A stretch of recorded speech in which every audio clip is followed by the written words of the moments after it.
rocket's red glare, the bombs bursting in air, gave proof through the night that our flag was still there. Oh, say does that star-spangled banner yet wave?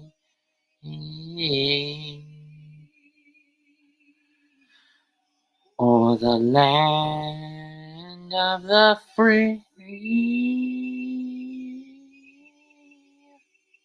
It's not really all that free. The of the brave.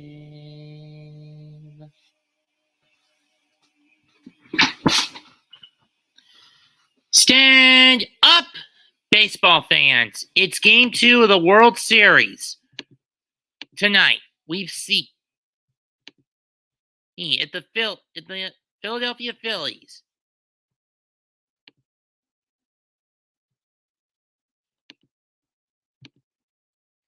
can continue to hold the line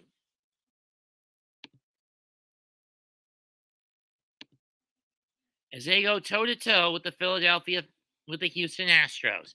Phillies pulled off their largest comeback in franchise playoff history from 5 down in Game 1 to win Game number 2. Conversely, the Astros blew their biggest postseason lead in franchise history. Was up by 5 through the first 3 and then coughed it up in extra 6-5. Nearly got the win. If Diaz had gotten it through the hole on the left side, instead of hitting it straight through third base, Astros would be the ones up in this series, not Philadelphia.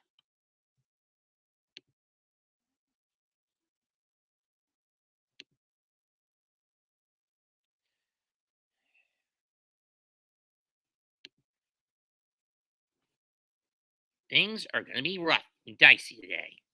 Let's look at the lineups. For the Phillies, they lead off with Kyle Schwarber, Rhys Hoskins, JT Realmuto in left, first, and catching respectively. Bryce Harper, the DH, Nicholas Castellanos in right, Alec Bohm at third, Gene Segura at second, Matt Vierling in center, and Edmund Sosa at shortstop. On the mound, Zach Wheeler. Conversely, Houston has Jose Altuve at second, Jeremy Pena at short, Yordan Alvarez DHing, Alex Bregman at third, Kyle Tucker, who's been a surprise for Houston in this postseason, in right, batting fifth. Yanni Gurriel taking the start at first tonight for Trey Mancini. Almendiz Diaz bats seventh. He'll play left, replacing Yordan on today. Chas McCormick in center, and Martin Maldonado behind the plate.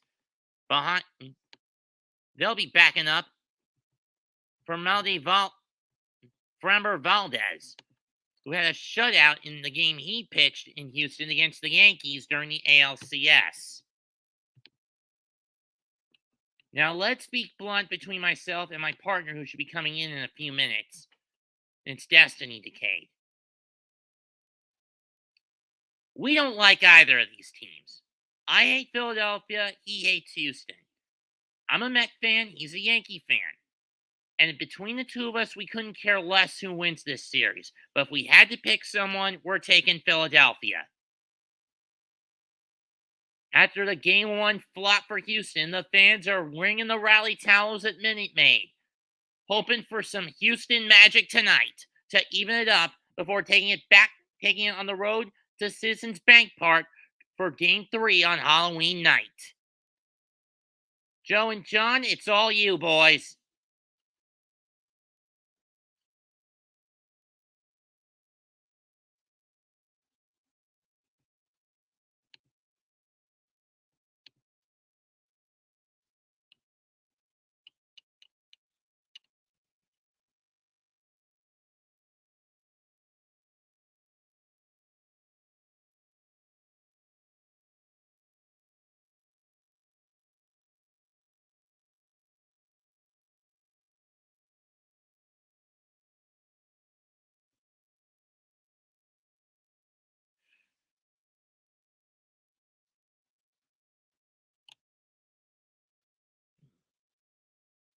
Gotta wonder who's got the advantage in here.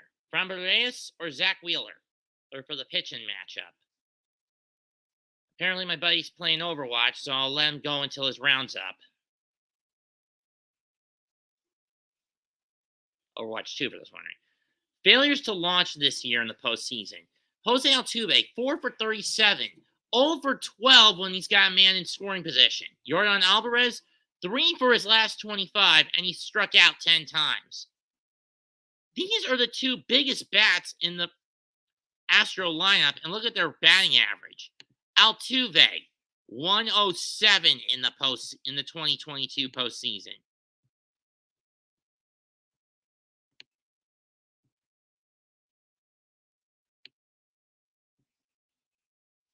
Excuse me. Yordan Alvarez, 212. Regular season, Altuve hit 314 against fastballs. Postseason, 083 with an 083 slugging percentage in the number in the postseason as opposed to a 621 in the regular. Or is that an 821? I can't tell. Astros in their alternative blue uniforms tonight. Phillies in their default road grays with the red undersleeves. Red caps, red bills, white P in the center.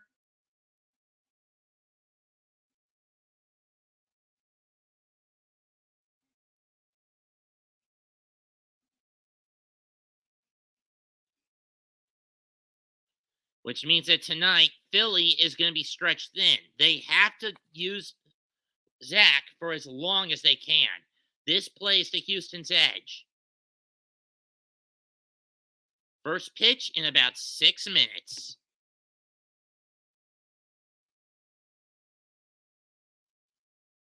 This Phillies team is like a bad itch. They just don't go away.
Fuck you, Shaq, doing Papa John's.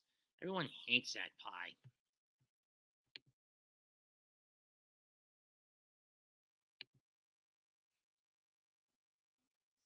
I don't think you can do this on a phone, buddy.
Boys and girls of every age.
I am here. Let's do it. Let's get started. Remember Valdez on the mound for the Astros, coming off a Game 2 7th-inning shutout performance against the Yankees in the ALCS. Or maybe it was Game 3 he pitched. Do you remember which one it was this guy pitched? Framber Valdez? I'm not sure. What is it? Which game he pitched in the ALCS that was a 7th-inning shutout against the Yankees? That was... I forgot what game, though. Oh. Well, the key to this game is going to be the pitching matchup to me. For the Phillies, they've got to stretch Zach Wheeler out as long as possible. They burned the bullpen badly last night, with Aaron Nola only going 4 innings. Well, shit. That's actually a problem in and of itself. I mean, sure, they got the win, but they used a lot of their key pitchers. Looks like the Astros are at a disadvantage. What you mean the Phillies? Referring to the Phillies are at the handicap. Because they burned pretty much a good chunk of their bullpen last night with the likes of Jose Alvarado, Zach Eflin, Sir Anthony Dominguez, and David Robertson, who struggled to get the save to win the game last night. Batting order for the Phillies is Schwarber, Hoskins, Realmuto, Harper, Castellanos, Bohm, Segura, Vierling playing in place of Marsh in center, and Sosa at short. Damn. Got that right, Raph. Let's get this started.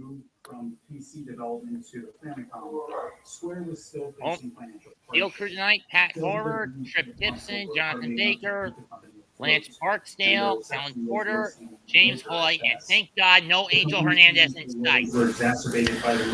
That's a relief. We know how much of an incompetent victim complex piece of garbage who gives Latinos a bad name he is. Am I right? Yep.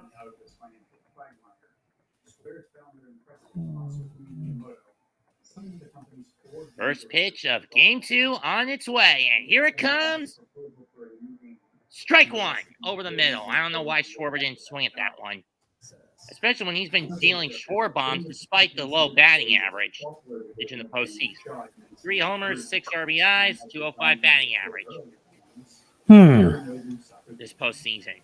That one nearly hits him. He doesn't go around. Ball 1.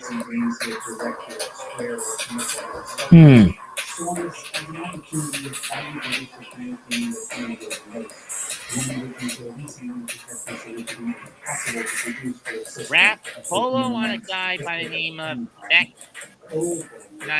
What was it? He controlled us. All 2.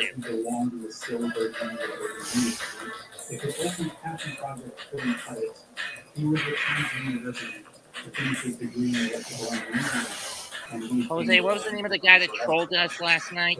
I forgot who it was. All 3. If anyone knows, please tell us. Haven Knight. Wait, he's here? No, I'm putting Raph on a bolo. You know, be on the lookout. Oh, I know. Ball 3-1 pitch to Reyes. Ground ball. Picked up by Altuve. He'll fire to first. 1 down.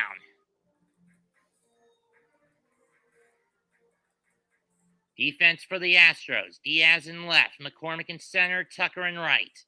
That's the outfield. The infield. Bregman, Pena, Altuve, Gurriel, Maldonado. Oh, third to the plate. Third to the catching spot.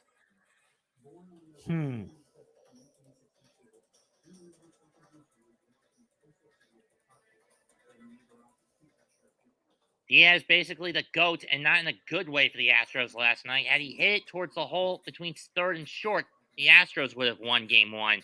First Agreed. pitch, low, ball one. Rhys Hoskins up, 5 homers, 11 RBIs, 1 for 5 last night with a single, and he scored a run.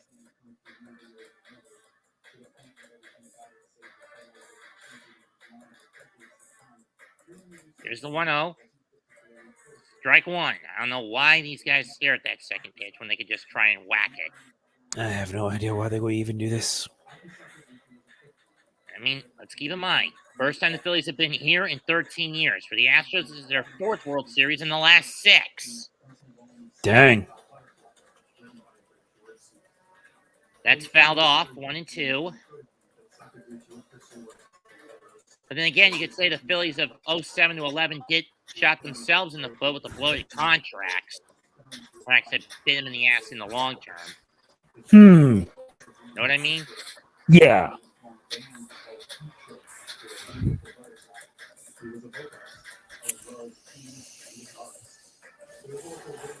One-two pitch. Bounces in the dirt, 2-2. It's only a matter of time now before something happens.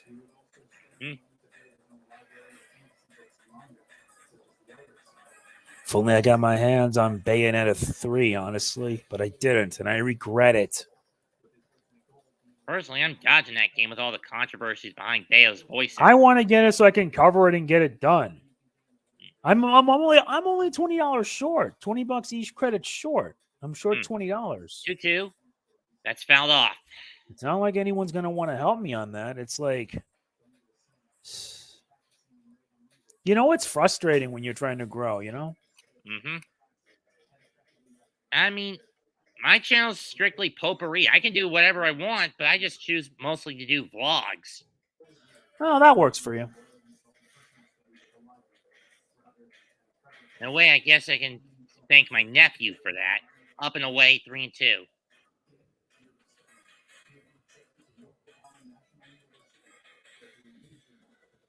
But he's a lot better at editing this stuff than I am. Wow, nice.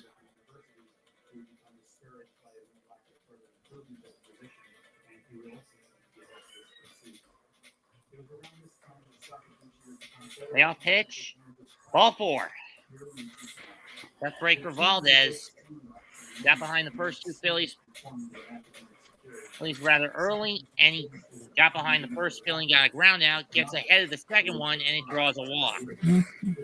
Real Muto, first extra inning homer in World Series franchise history last night. Fourth all-time catcher in the World Series with an extra inning homer. Last 3 games, 5 for 10, 2 homers, 4 RBIs, and he scored 5 runs. Why didn't the Mets get this guy during the 2020 offseason? Oh, wait. Wilpon, that's why. They were still at the Wilpons until it was all done, you know? I know, but instead he picks a dimwit like James McCann, who's become nothing more than a fucking anchor for the Mets. And I mean the bad kind of anchor. Strike 1. I know. I was screaming all year for the Mets to DFA that son of a bitch. And did they? But they couldn't even do that, and then all I did was spike them in the ass. I know. The $40 million contract on the books. Swing and a miss, 0-2. Just so frustrating with how much of a skinflint the Wilpons were.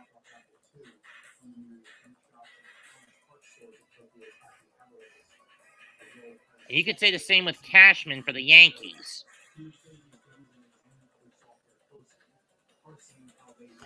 You could be pretty right about that. 0-2 pitch. Harper fouls that one off. Real Muto fouls that one off. Excuse me. I thought it was Harper up.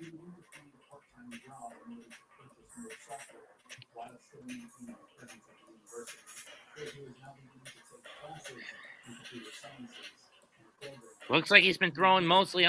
Valdez has been throwing JT all off-speed pitches.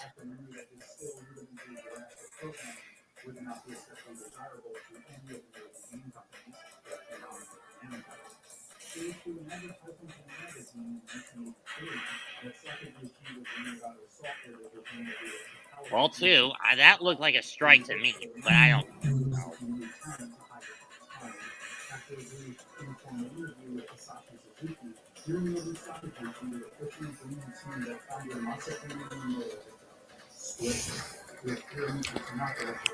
I only want the Phillies to deliver some serious karma. Or rather, deliver karma to the Astros. Yeah, I know what The you mean. Astros may be a superior team, but let's be frank.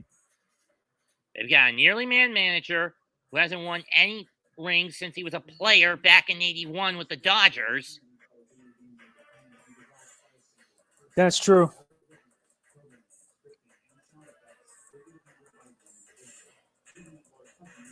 This is Dusty's fourth time in the World Series.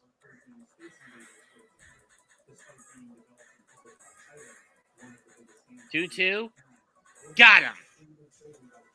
In the low and in, strike three. And Realmuto chased it.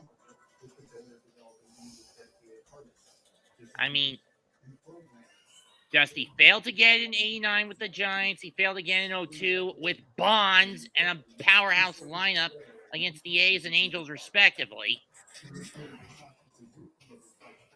Failed to get it last year with Houston. And for as many people who want him to get that ring as a manager, there are still just as many wanting him to fail again because of the team he's aligned himself with. Here's Bryce Harper. Yes, indeed. Which I think is the sad part for Dusty. Ball one. Harper with an 11-game postseason hitting streak, longest in Philly's single postseason history.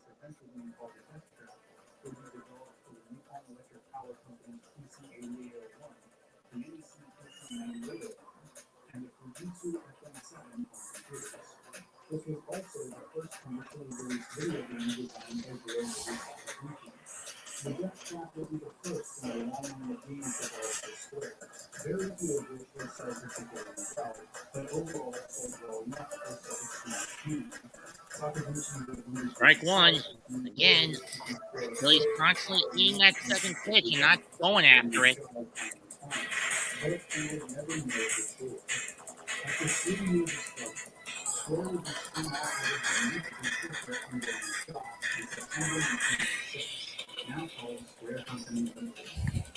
Comes the 1-1 pitch on its way.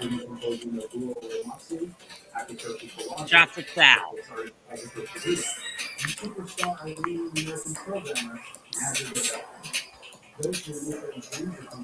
Crowd now coming alive at Minute Maid.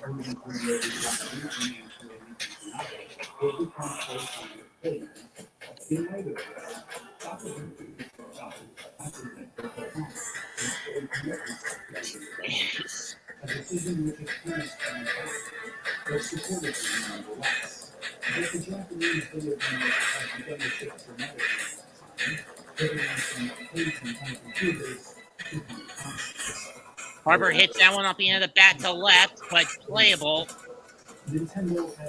Caught, and that ends the inning. So nothing across for the Phillies outside of a walk. We go to the bottom of the first. Astros coming up.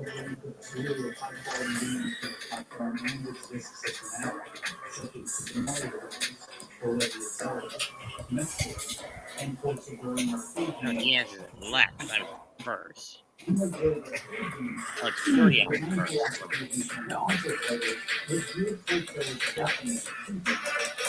Well, Cup advertisement.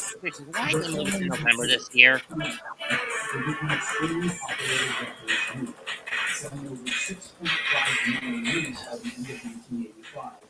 Christian, why did they move the World Cup to November this year? I have no idea. This year has been rather wacky as of late. Mm-hmm. I mean, there was even a New Japan show in the NYC last night.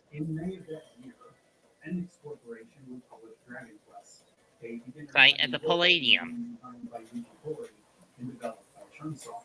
with character art from Akira Toriyama, the acclaimed writer and artist of the popular manga series Dr. Slump, as well as the more recent Dragon Ball, which at that point had more than 70 chapters to its name and was in the midst of its A Toriyama documentary? Despite initial low sales, a set of articles and introductory guides to how role-playing games work. Jose, you listening to a Toriyama documentary? No, I'm me. Yeah. I'm not listening to a documentary. If I was, I would have already done. Sounds like, I thought I heard something related to Akira Toriyama in the background. Oh yeah, I'm watching the retrospective on Final Fantasy, and Toriyama was involved in where it mentioned Toriyama, it was in Dragon Quest. Oh. Plus, I need to keep myself busy because today was hectic. I did more of a Legend of Zelda: The Wind Waker HD. I still can't get over the insanity that was last night's stream, and tomorrow I'm streaming probably Overwatch. Resident Evil 8. Here's my question: can Blue Umbrella truly be trusted?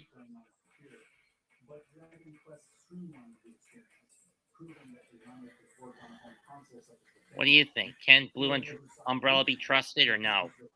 Blue Umbrella? They're not like Red Umbrella. They're hoping to atone for the crimes that the original Umbrella had committed. Perez, Bregman, Tucker, Uriel, Diaz, McCormick, and Maldonado line up for the Astros. They face a former Met in Zach Wheeler, who's, let's face it, his career has been plagued with injury. 2014 shut down for Tommy John. Then he missed the 2015 season and a bit of the 2016 season. 2017, not off to a good start. Gets better in 2018 and 19, but in both cases, he doesn't make the playoffs. Shipped out to Philly in 2020 and 2020, does okay. 21, bit of a rough patch. 22 gets off to a rough start, but he's thrived.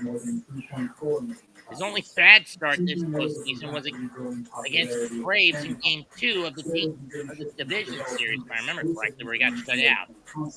Bread and butter pitch for Wheeler, that four-seam fastball throws 43% of the time.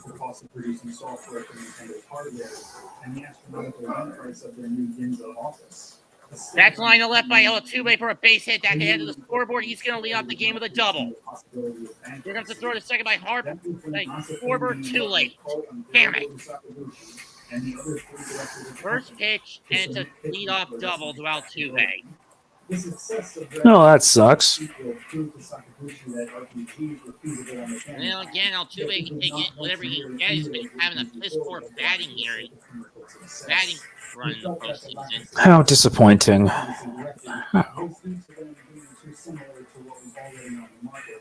Between his past failures and Square's financial struggles, Sakaguchi was experiencing a personal crisis. He had begun to seriously doubt his place in the video game industry, feeling that he did not belong in the games. When putting together Wheeler finds himself behind the 8 ball out of the gate. I know, Raph. Here comes probably the most unexpected trump card the Astros have had in their lineup. The rookie, Jeremy Pena, who won them the division series against Seattle, basically decimated the Yankees in the ALCS. Fighting Fantasy would quickly be changed to avoid potential legal trouble with Puffin, who at the time were publishing True. Ground ball, base hit. That's going to the left field corner, and Altuve's coming home unchallenged. 1-0 Houston. And it's another RBI double, back to back. This is not the start Robbie Thompson wants to have Zach Wheeler. Damn. But the reality is perhaps a bit more mundane, as Sakaguchi has since noted that any word starting with the letter And again, of the 4 previous occasions the Astros have gone into a game 2 in a series, in the World Series, they're 500. Beat the Dodgers in 17, beat Atlanta last year, or actually 2 out of 3. Lost to the White Sox in 05 and to the Nationals in 19. Not a lot of people remember them as a National League team when they got to the World Series in 05 and lost to Chicago. And they got swept that year. Jordan Alvarez. I remember that.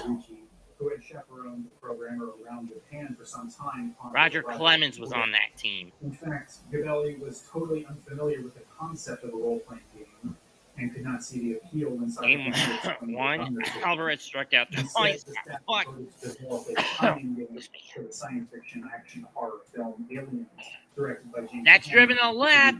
in the Back. sequel plot for Whoa, this year. can't get it. The belief was that it would sell Off based the on brand scoreboard. recognition, as Aliens was a popular and successful film. Bregman, But this Pena would not be the scores. original Alvarez the Sakaguchi's second. intention. Another double. Once the 2-0 Houston allowed Houston. him to develop Final Fantasy Son on the of a condition bitch. that he do it with just 4 staff members.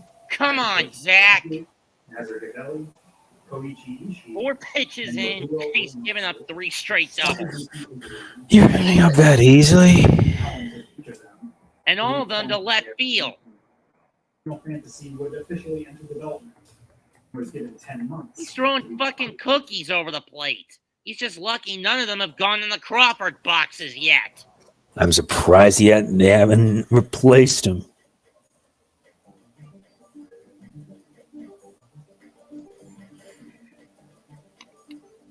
Swing and a miss to Bregman, 0-1.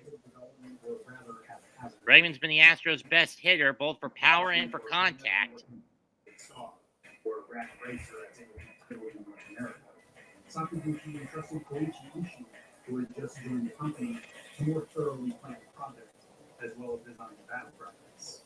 For these early stages, Inside nearly hits Bregman, 1-1. Final Fantasy, and it would be through his design that certain core aspects of the game world would be established. Mainly the core elements Getting of bombed on government, early, Raph, not betting bombed. fire, water, and wind, as well as a side view battle screen, which displayed both the players' party and their pitch. enemies simultaneously, as well as their actions. Rounder. and different expressions The based on door, battle conditions. boom. But first, for the Got designer. him. First out of the Despite inning. not being the designer, either officially or Oh, wait, in that's his not personal phone, sure. estimation, Ishii would convey what ideas visually in his final documents. Sosa, excuse me. At the time, Ishii had shared an office with graphic designer Takako Shibuya, who would take on the work of designing like a deep Indian Took you far enough to get the first out, Zach. 7 pitches, 3. Caleb Coughlin better get out there and soon to try to calm his starter down. While Sakaguchi was having to divide his attention among other projects. Here's during Kyle this time, Tucker, who had 4 of the 5 runs scored by the Astros last night. And took him to high school. Or drove in 4 of those 5. Towards Final Fantasy. Koji Kawazu was tasked with developing the battle system. Strike which was one. based heavily Ball on one. that of popular tabletop role-playing game Dungeons and Dragons, including the importation of much of that game's bestiary. Kawazu would also collaborate with Ishii in developing the battle screen in order to convey all of the relevant information in a clear and concise fashion to the player. Quote, Final Fantasy was our first endeavor, so we implemented orthodox game mechanics in order to prevent additional risk in our overall execution. It was the first title in That one's popped out. Yeah, it's going out play. 1-1. level system, which was easy to manage. Unquote. Despite the faith that Sakaguchi had in his team, there were still some minor hiccups that needed to be addressed. Oh, shut up, Altuve, you fucking hack. Fierce, apathetic, Black Queen. Who the hell is this? Larger and more illustrious B team was brought in to work out some of the finer details of the game's systems for developers to implement. Sakaguchi would plan the story scenario, which would be expanded and turned into a proper script by freelance screenwriter. Forward pitch. Ball 2, up and out. Up and in. Come on. Dragon Quest had its aesthetics rooted in the iconic art style of Akira Toriyama, which appealed to children and adults alike. But the rounded edges and visual congruence of Dragon Ball exuded an aura which more so captured the attention of the former than the latter. Sakaguchi wanted Final Fantasy's visual design and concepts to be striking and distinct, with one of the frontrunners in his mind to bring One up and out, 3-1. who used the pseudonym Mobius. I swear. 2 runs already in the bottom of the first. Houston ain't playing around anymore. Yeah, kid gloves are off after what happened last night. They still kind of consider that an embarrassment to have, let alone make. Then again, they did the same thing to Atlanta last year in the second game. True or false? Indeed. That's popped up. Center field. Beerling's under it. Alvarez gonna tag. I don't know about this. Gets away, but it's backed up. Up by Wheeler before it gets in the Philly dugout. 2 down. A little strong in the throw there, Beerling.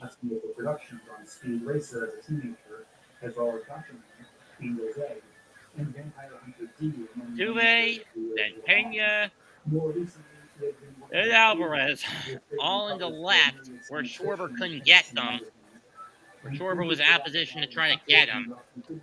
That's a sacrifice, not stolen base. Not a stolen base wrap. First team in World Series history to start with 3 extra base hits in a row are the Astros. They're treating like that ball like fucking Hoskins after the night. Strike 1. That convinced him to take the job. Originally, Amano attempted to adapt his style to the limitations of the technology. Yuli Gurriel is up next. He went 2 for 4 last night. Walked, 2 singles, scored a run. But Sakaguchi was quick to clarify. He playing first base tonight for Trey Mancini. Ground ball. Sosa. Dropped and a run scores. Nice. That's going to be a fielding error for Hoskins. 3-0 Houston. Don't change your style. Sosa got clean into the gloves. I think he double clutched it, and then the bat and just bounced off the outer rim of Hoskins' glove. That's either going to be a throwing or a fielding error. I don't care which way it goes. Score. And Caleb Botham is going to burn a mound visit. Okay, that's not 4-0. That's 3, you dumb machine. Oh, it's Real Muto going to the mound.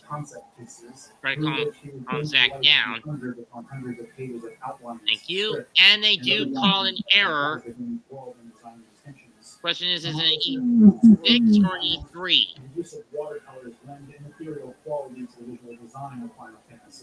Building the eye to follow every curve, every risky detail, invoking wide-eyed mysticism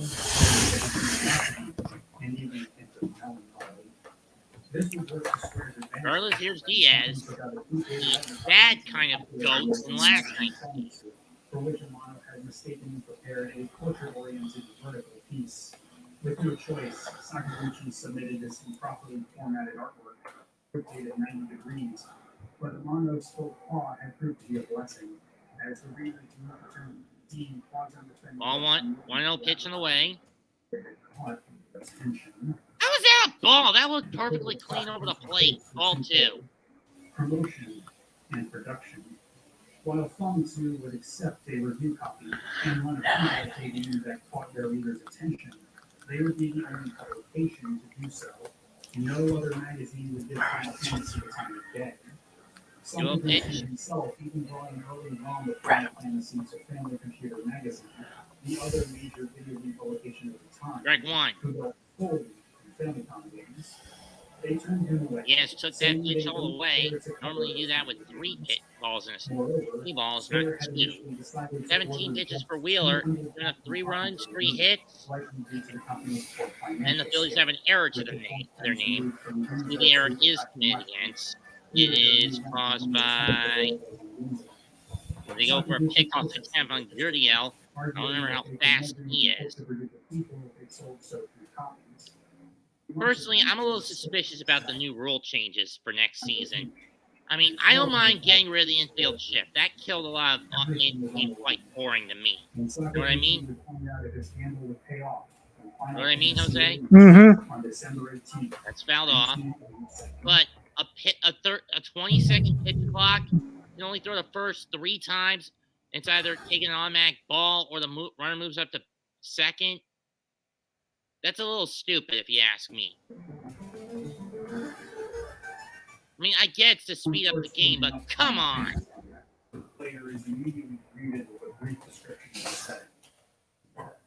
Has slowly been encroaching upon the Here's the world, 2-2 pitch. plunging it into chaos as the seas rage. Swung on and missed, and Wheeler finally gets out of the inning. But at what cost? 3 runs, 3 hits, an error, and a man stranded. 1 inning complete. 3-0 Houston out of the blocks. To liberate the world from the darkness threatening to engulf it. It's a simple premise, the limitations of the Famicom, allowing for only minimal but direct exposition and dialogue through text. But perhaps it is enough. This premise can also be seen as a reflection of Hironobu Sakaguchi's own struggles at the time of its development, with the shadowy force threatening the world being allegory for Square's financial decline, and the light warriors who were defeated being the players who could save the company.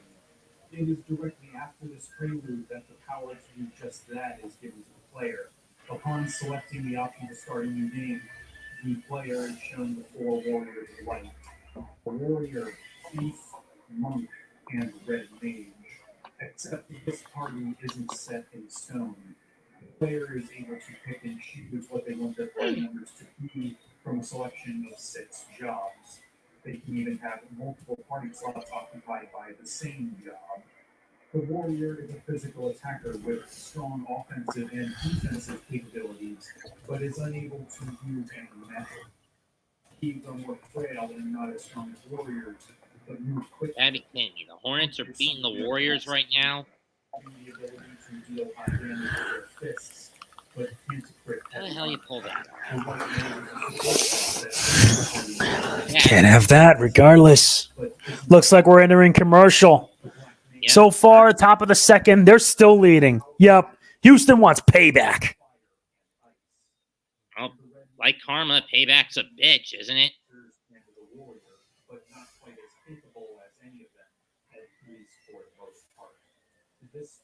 I mean, we all know what they wanted. Perfect record. Mm-hmm. I mean, and like at the end of the first, Rocky, in a sense, the Phillies put that blemish on Creed's record. Granted, in the movie, it was a split decision that still went Creed's way, but it could have gone either way because it went the distance. But still have the ability to frequently use magic to heal themselves as needed. Although even this has Last night, the Phillies proved that the Astros are not machines. They're men. Party with 4 completely different jobs that have distinct roles. They cut them. They hurt them. Well, that hurt. It's being figurative. Only one of which is kept alive for the duration of their playthrough. There are a total of 1,290 Castellanos, Home, and try out. And while not all of them are what some may consider to be optimal, the sheer number of possibilities presented is absolutely commendable. For reference, I played the original Famicom version twice. The first time I played with a warrior, monk, red mage, and white mage, and the second time with the thief and black mage. Segura lead off will be the 3-2 up for Philadelphia. First pitch, strike 1. Even though I question how high that pitch went. For those wondering, I have no intention of calling the rest of the World Series. I'm just going to watch the games and see how they play out. Especially given how a free account here on StreamYard is fairly limited. Strike 2. That's not to say those games are bad by any means. Far from it, in fact. There's little variance in successive pitchers of those games compared to fantasy. Here's the 0-2. Fouled off by Castellanos. Many say made the one in the catch that more or less saved the game for the Phillies last night with 1 out and made it 2 out in the same way he did in the first game of the divisional playoff against Atlanta. And when Atlanta had cut the deficit to 1 in the 9th. Went on a 3-run Matt Olson homer. 0-2 pitch, and he goes down swinging at 1 low and in. Low and in the dirt, essentially. I really can't swing at that shit. Yes, boys. 1 down. Comebacks this year for the Phillies. Still in the wild card game 2-0, 1-3-2. Trailed in the NLCS game 4-0. Won that 10-6. Last night, down 5-0. They won it 6-5. Was an integral aspect of the experience. as these manuals tended to give more detail concerning gameplay systems. If there's one team known to overcome adversity, it's the Fighting Phillies. Parts of the game. Can't argue with that one, my friend. This narrow focus in the early stages of the game is impeccable for keeping players on the right path. 1-0 to Bone. The king of Cornelia That's driven to right, but it's going to go foul. 1-1. Princess from the corrupted knight Darling, who is presumably at the Chaos Shrine, since there are no other locations accessible. One of the castle guards even confirms this. But by speaking to everyone in the castle and around town, Come on now, insight into what is going on. boys need as well something as here and set now. up for future events. There are locked doors in the castle. You want to go back to Philly with the advantage, with the momentum advantage, not this. All two. There is somebody in town who mentions he lived in a harbor city to the east. And the king himself mentions that a sage named Lucan had prophesied the coming of the White Warriors in the first place. It's mostly little things, but they aren't without purpose. They serve to point the player in the right direction, tease them about what comes later, give hints for what they will need to do in the future, and also begin laying the groundwork for the grander narrative developing in the background. The world structure That's driven to right field, down the line, but it's going to hook foul. Expanding gradually as the player defeats a boss or delivers an adjustment. Defeating Garland and saving Princess do Sarah, something, for example, opens access to Toya's cave and the town of Provoca. Former is the closer location, but doesn't have any immediate importance. While Provoca is where players There's Joshua Miller, the Astros pitching coach. the South Sea, allowing them 2-2 to pitch, travel to nearly hits Bone. You got a full count. And Mount Durger. But there is still a set sequence of tasks the player must accomplish, which is made clear by speaking with the people they encounter in each location.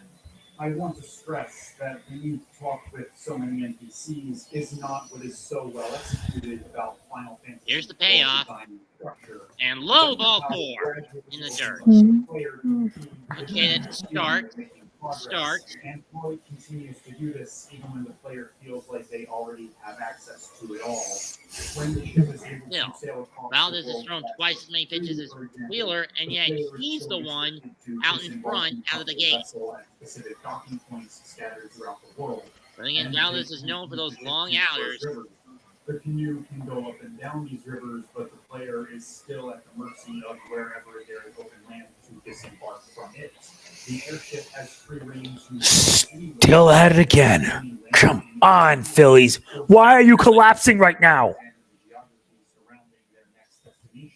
Well, they've always flexed. Segura's up 0 for 5 last night with a strikeout. It's been the story of their season. The team's in a constant flux. Some days they'll play good, other days they'll play like shit. Let's hope tonight's not one of the latter situations. 0-1 to Segura. I know. Misses strike 2 at the high heat. Or tipped it into the glove of Maldonado. 0-2. But there is a distinction between being repetitive due to a game. Segura became a reliable piece after Gregorius fell off the map, but he got shipped out. Here's the 0-2. Look at that. Guys go the pickoff play the first. I don't know how fast of a runner Bone is. Look him up. And that starts with the battle system. What was his base number here? Not all that great. Only 2 stolen bases this year from him. And a career of 7 in total. And Segura just gets punched out staring at him. Come on, Gene. Wake the fuck up. This is turning into a complete shit show right now. I swear to God. Tell me about it. And we're only in the second fucking inning. The second fucking inning. And again, we got stuck with this situation during the Field of Dreams. What a travesty. But then again, Houston did this to Atlanta last year, and Atlanta rebounded to take 2 of 3 in Atlanta. Maybe Philly will do the same in Philly. Yes, they did. Fouled off by Veerling, 0-1. As well as the Warrior and Lumber, but does not have access to the same full range of abilities as any of them. Clearly in the postseason, only 2 out of 10 with an RBI. There's Justin Verlander, who had a bad outing last night. 5 innings pitched, 5 runs, 6 hits given up, 2 walks, struck out 5. No decision in last night's encounter. Here's the 0-1. Chopped. Altuve will get it and just step on the bag for the force out. Come on, Phillies. Do something, damn it! This is turning into a complete disaster. I swear, if the Phillies blow this World Series, heads are going to roll. All across the league, I know. Making it worse, I don't know if they're going to find any dirt on if the Astros cheated or not this time around.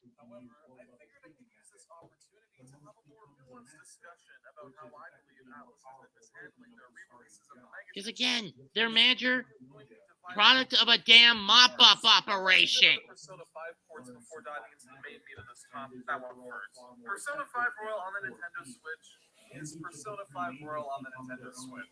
Full disclosure, I didn't play this one myself. The only experience I have is the footage you're seeing on screen now, which is provided by a few friends of mine. Going off of what they sent me, it's exactly what you'd expect it to be. The game runs at 720p and at a locked 30 frames per second. Graphical effects, texture quality, and anti-aliasing are noticeably turned down, which is especially obvious when looking at some side-by-side comparisons.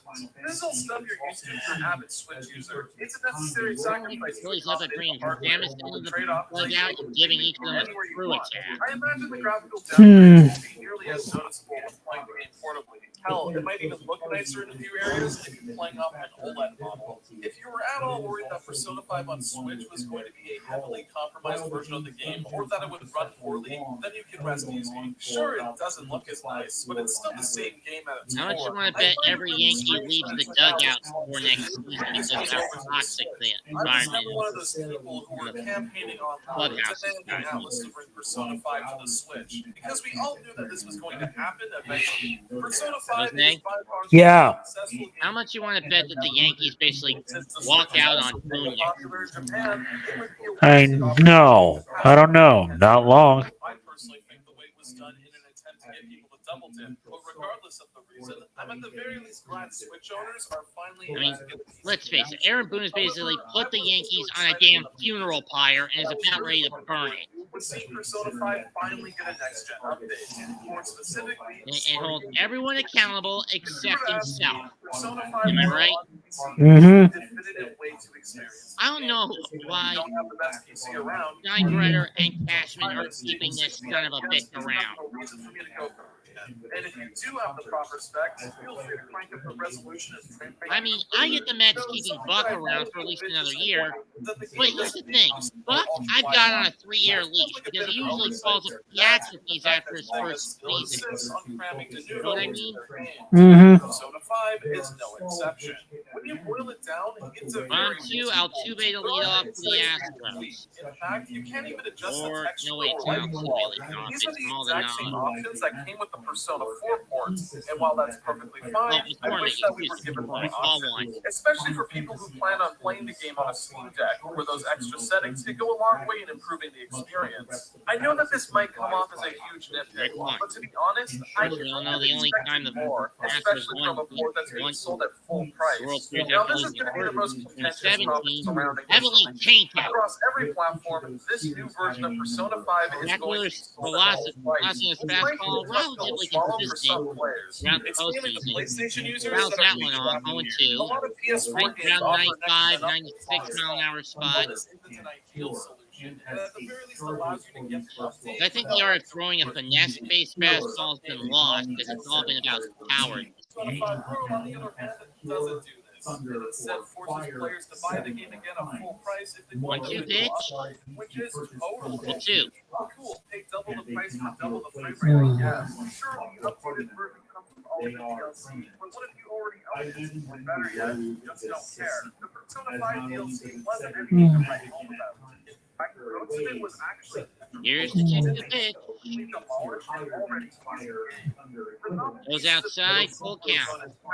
Come on, Jack. Just throw it over the However, fucking you don't place. even get all of it since the rhino costume was removed in this version of the game. I understand why this would be the case. I mean, yeah, I get it. Smart move that the Phillies picked him up and coached him to the max. If you already 2020, fine, I get that. then I totally think it's worth it. But you're in your first major postseason situation, squandering it, kid. Bounce that one off. Full count. We'll do it again. I expected there to be a little bit more. And that's probably the best way And to again, you're under a team that went under Girardi basically buckled because they couldn't get the bullpen down pat. Let's see if Thompson can get the pieces he needs in the offense and win, lose, or draw in this year. Payoff pitch again. All four. Yes. Maldonado on his way up. 29, number 15, catcher Martin Maldonado.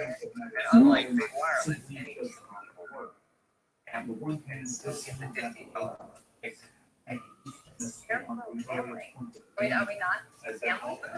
Personally, I wouldn't mind my sort of girlfriend calling me from Arkansas and telling me to sit right now, Jose. It's a joke we do on Twitch. And, Yep. strike one. And even adding some additional content on paper, this seems like a win-win scenario. No kidding, Raph. They're in major trouble. Strike one to Maldonado. However, the reality of this was a lot less glamorous. To say that the ports and re-releases of MegaManNG games are a mixed bag is a bit of an understatement. While this practice started off relatively harmless, it was in the mid-2000s when things started to get a bit messier. The PlayStation 3 versions of the PS2 MegaManNG games had a lot of emulation issues. One pitch on the way. Here it comes. And Maldonado fouls it off to the left. Going to. Far worse. Some games ended up better than others, but a lot of these issues still persist to this day. However, once we reach the late 2000s and early 2010s, standard ports were sort of phased out entirely. Instead, whenever one of Atlas's older games were ported to other Maldonado, 0-2 pitch. On his way.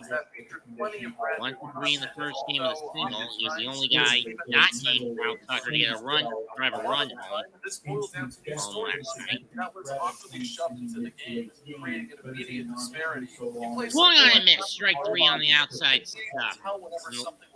Chain curve on the outside.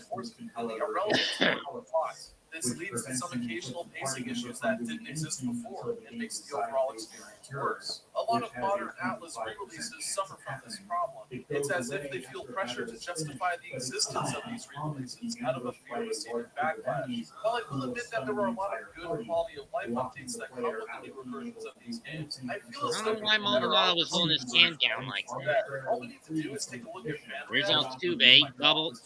He got double and scored in the first inning on the first pitch of the game. First and second pitch of the game, respectively. This time he pops it up. Shallow right. Castellanos coming on. Dora calls him off. 2 down. The change is made portable while nice ultimately undermines what makes Persona 3 stand out from the other modern games. Portable had to cut a lot of corners for the game to run on the hardware, and the new content brought to the table received a pretty mixed reaction from players. Seeing Atlas tout this as a version is probably disappointing to a lot of fans, since their being left to run on hardware that isn't easily accessible anymore. And herein lies the problem. Whenever an older Atlas game is brought to a new platform, it's always under the guise of it being an enhanced version, which would be fine if the additional content and changes were good, but a lot of the times, it greatly alters the experience. Here's Jerry Pena, who drove in Altuve. All one on the outside. We don't just get SMT Nocturne on Steam, we get a remastered version of Nocturne that has inferior lighting, poor performance, and has plenty of unnecessary DLC. We don't just get Persona 4 Arena on modern platforms. We get Persona 4 Arena with bad netcode, making the game pretty much dead on arrival. We don't just get an official translation of SMT1, we get SMT1, but it's Driving the left, driven Oh, line drive caught by Sosa to end the inning. So Astros only get a walk out of it, and they don't capitalize. Innings complete, 3-0 still in favor of Houston. The original Strange Journey is one of the What a best yummy titles day. Atlas ever put out. Everything in the game, both narratively and gameplay-wise. Now it's the top of the third, and the Astros are at bat. You were meant to feel out Phillies of your are at bat, element. you mean? Even your Yeah, Phillies, please don't screw this up. to save a civilization that was already on the verge Again, of tearing itself This is getting apart. so screwed up, I had to throw my old eyeglasses on. Franchise, and a re-release wouldn't need to do much other than clean up the visuals a bit. And my optometrist says I don't really have any need for these damn things anymore. The changes and additions brought with Strange Journey Redux fundamentally alter the core of the experience. The additional gameplay mechanics and Didn't know I used to wear glasses, existing did you? ideas do nothing but detract from the original design. Worst of all, the brand new story content completely changes the game's core message by removing all consequences. I'm not going to go into spoilers, but I hate the implications that the new content has. What sucks the most about this situation is that if Atlas were to decide to bring Strange Journey over to other platforms, Fine, you want me to mute the Persona video? You got it. It's not my fault I'm trying to keep myself focused because most of the time it's just boring seeing one team beat the snot out of the other. It's like there's like no challenge in this. Dreaming is free. It's how he keeps his attention going. I have no problem with him wanting to have Jose having background noise. It's his prerogative to have that. Never bothered me during our call of the All-Star game. Never bothered me with our call of the Field of Dreams game. If you don't like it, get the hell out.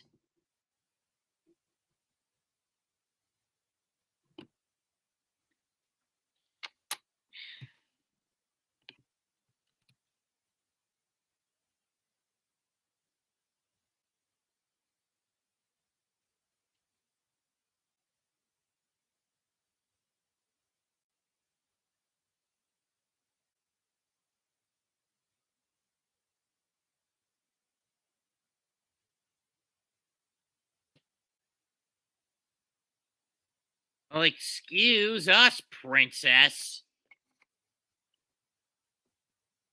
Fine. Anyway, let's get back to this. Sorry about that, Jose.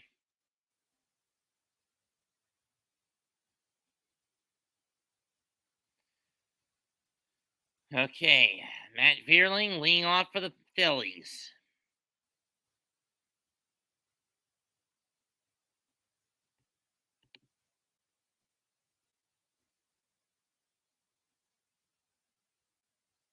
Oh, wait, that's Edmundo Sosa, excuse me. Predominantly used as an utility infielder for the Phillies most of the year. Known more for the glove, not the bat. And he'll stare at the first pitch, ball one.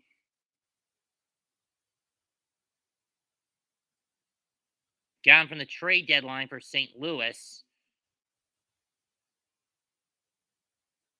Strike one. And I do admit, one part that the Phillies needed help with was at shortstop, since Didi Gregorius pretty much fell off the map.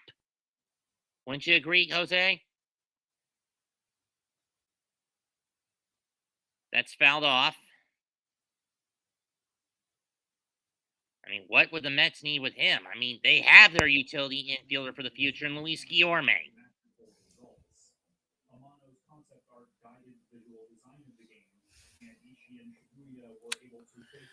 Thank God I got earphones for that. He didn't. Dreaming is free. Didn't have to be some sort of a jerk for that. Tell me about it. Honestly.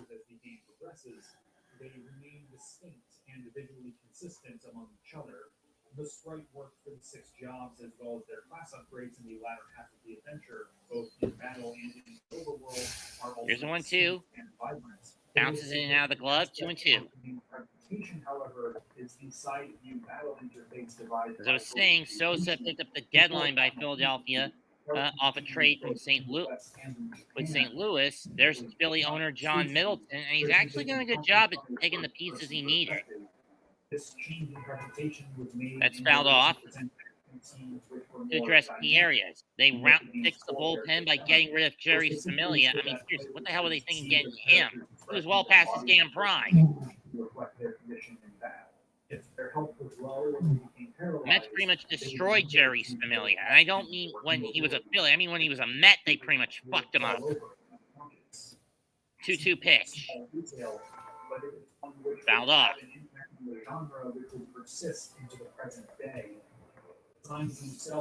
Let's face it, after Familia's 15 years in 15 and 16, he fell off a cliff. They shipped him out to Philadelphia this year, and then Philadelphia got rid of him for peanuts. I don't know where the hell Familia is now.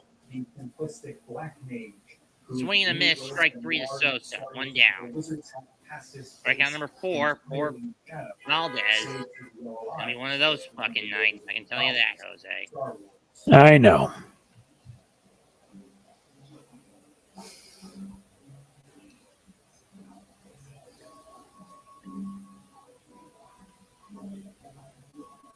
Shelby doesn't care for pro sports, does she?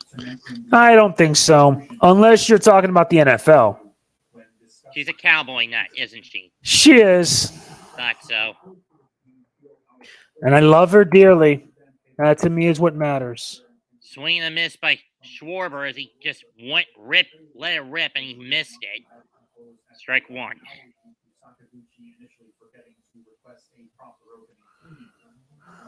And I could say the same about Kaylin.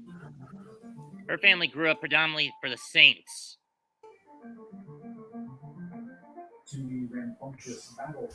Well, it's actually her pops who's more of a diehard for New Orleans. Strike 2. Even though they live in Arkansas. All 1. But she doesn't really care for sports all across the board anyway. To the bright and adventurous main theme that plays whenever the player traverses the field along the path.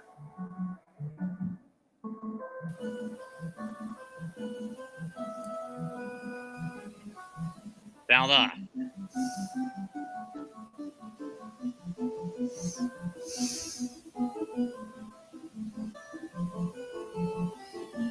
To the peaceful town and tense dungeon themes.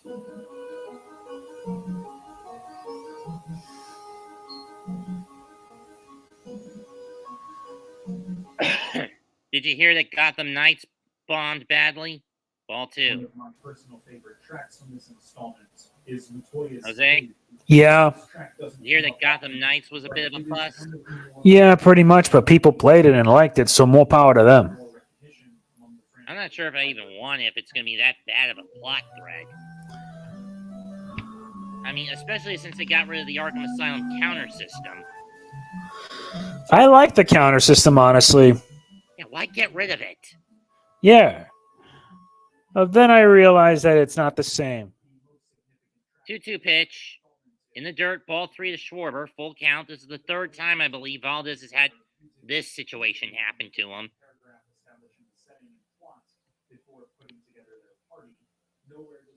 That cutter is just not finding its mark for Valdez so far.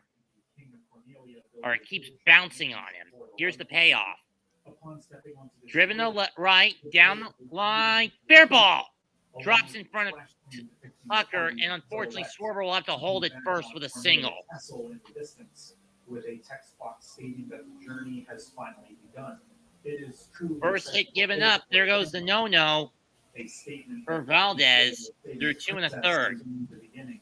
That this is going to be something far grander than your typical fantasy adventure, but it's Uematsu's title theme that brings it all together. I mean, Schwarber got good wood on it, but it just died before Tucker could get to it.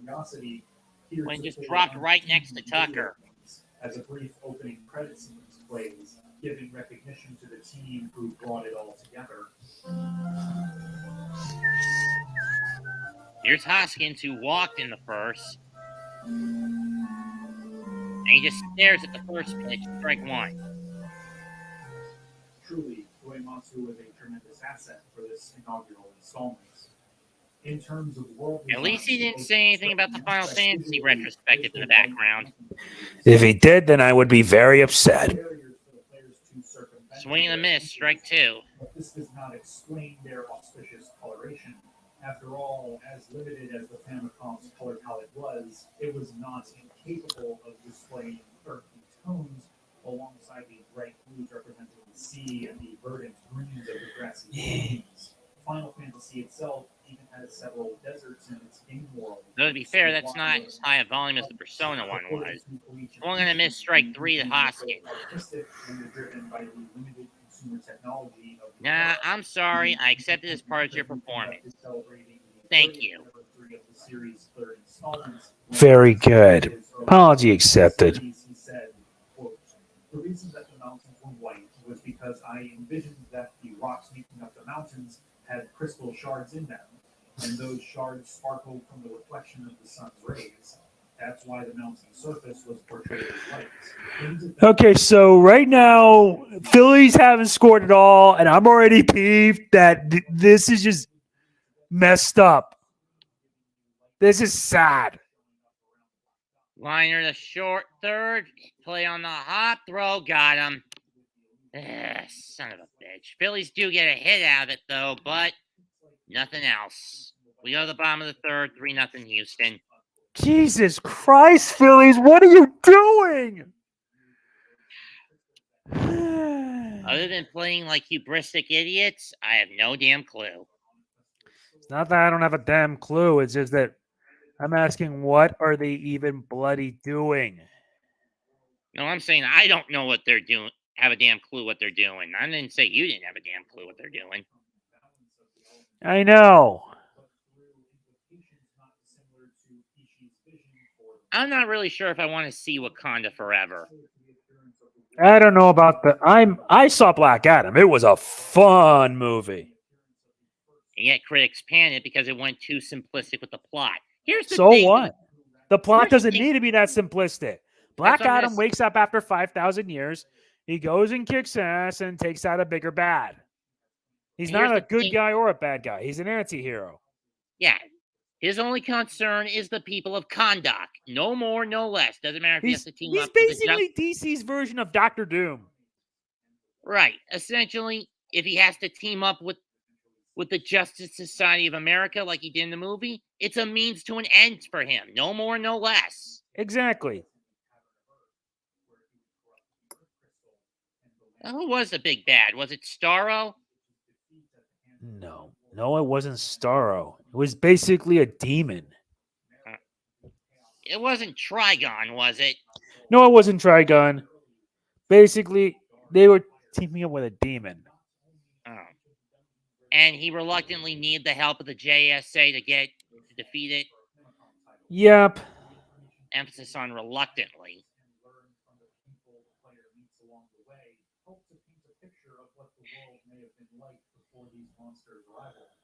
I swear, right? Last night, the Phillies were playing like super dogs. Today, they're playing like Crypto after he swallowed orange kryptonite. Wow, that's some good choice of words. I've never seen the Super Pets movie, but you get the joke.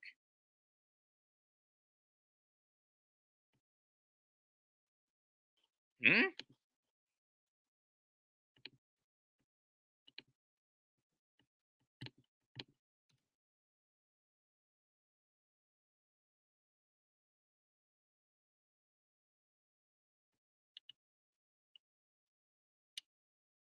That's a lost reception. What happened? What happened? I thought this screen disconnected. Oh, sorry. No, because it just heard that something went wrong. Oh. Well, anyway, I mean, you at least get the Super Pets joke, right? Yes, I got the Super Pets joke. I mean, seriously. Go from Supermen to Chupermen. Here's Alvarez. Swinging a miss.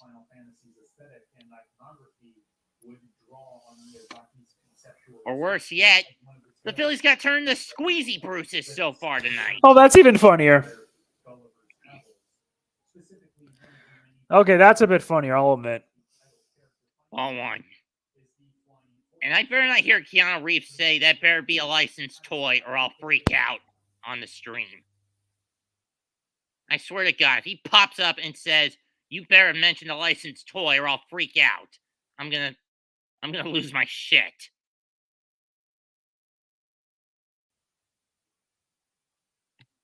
You're muted, Jose. Ball two. No, I thought I wasn't. Oh, StreamYard can be a bitch at times. Ball three. yes, it is. And unfortunately, Jesus, Phillies. And especially unruly towns and cities are met with the whole of Laputa physically dropping atop them, literally crushing any dissent. As with the rest of the work, this section of the story is very much satirical in nature. Ball four. And a leadoff walk for the Astros. Damn it, Zach. Focus. This is embarrassing. I mean, I think the problem with Wheeler is he's always angling that arm with every one of his pitches. That's only going to do more stress.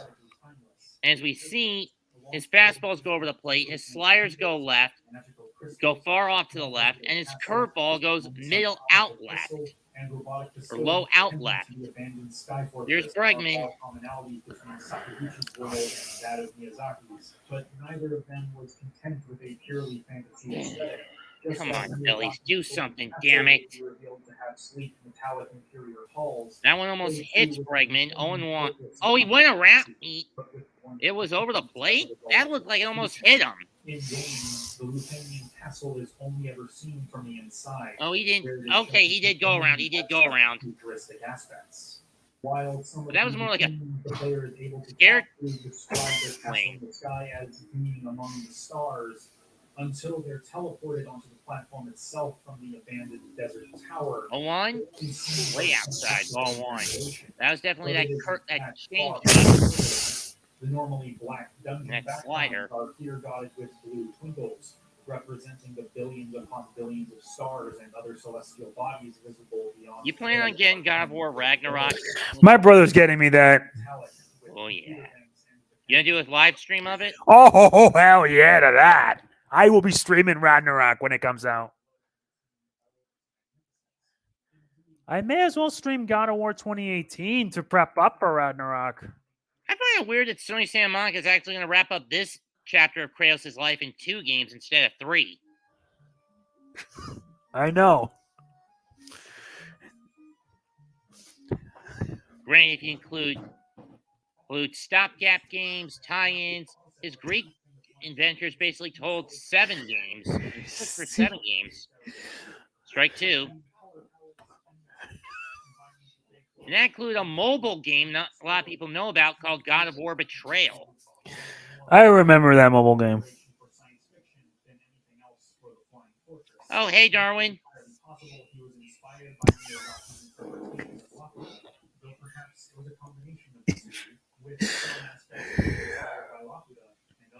Two pitch. That one almost hits Bregman. Full count. Rally Talos swinging, crowd roaring at Minute Maid. I'd say around 46,000 in attendance. Again, 4th World Series in the last 6 years for this franchise. Probably the only good sport Houston's had going in that stretch. Rockets have cratered. Texans have had a lot of controversies. Ground ball, 6, 4, 3 double play. There we go. It acts as an exciting twist regarding the Luthanians' arrival. Just how advanced were they? How technologically advanced was the world at large before the arrival of the Chaos 4? Who's a better Kratos, Carson or Judge? I think the old one is the more violent type of Kratos, while the current one is basically a version of Kratos that basically moved on from all the hate and revenge and just wishes to be a better person. So you're saying T.C. Carson is more the violent berserker, where Christopher Judge is the more calmer, jaded is recluse. Exactly. Have you ever watched that dad joke video with Christopher Judge as Kratos? I never saw the dad judge. Dad joke video. I've never seen it. I'll send you in a private message in the Discord. Tucker Sure. center, it's playable, and that ends the inning. Such as automatic HQ generation are bugs in this original movie. The game is rewards if you can beat it. If it beats you, then you have to start all the way back in the deserts on the planet below. Ironically, What's the difference between a joke and my penis? What the fuck? What the fuck? I'm trying not to laugh so hard. How do you feel, Snow?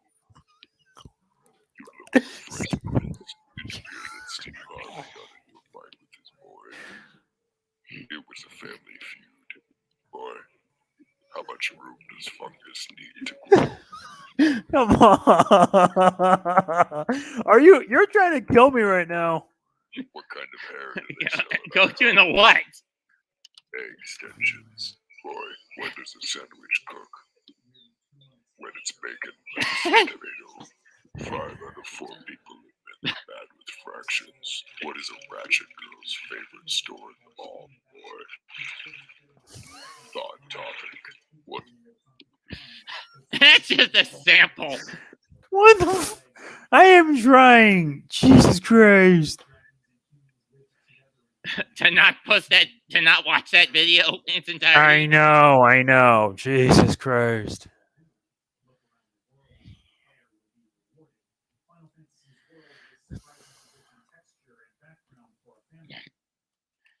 I mean, seriously.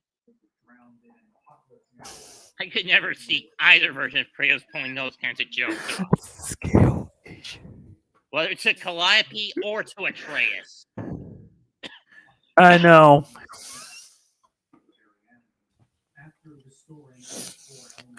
Not that Kratos was all that good of a dad to Calliope to begin with. I know. Somebody traveling back in time 2,000 years and working forward in time to begin reconstructing in the first place, with the result being a time loop which threatened all who are trapped within it, with setting the whole world. It's made clear how the sages know this, but what is made clear is that the source of this temporal disturbance lies where the four powers have been gathering. You should try showing that to Shelby when you get a chance. Oh, I probably will. And the central to the four crystals. Within the temple, the bats which have occupied it since the start begin to speak. Hey, you've seen the Simpsons mod for God of War 2018, right? Oh, the Homer Simpson versus Ned Flanders one? Yeah, with Flanders as Balder. I couldn't believe that one. I laughed my ass off with that. And to think that in tomorrow's Treehouse of Horror, there's a That's one that they're actually doing a parody of Death Note. That's something I did not foresee. Though to be fair, Lisa's light does make sense. Not to mention they actually got the animation studio that actually did the anime Madhouse? Death Note. Yeah, Madhouse. They got getting Madhouse to do this. That's actually a big deal.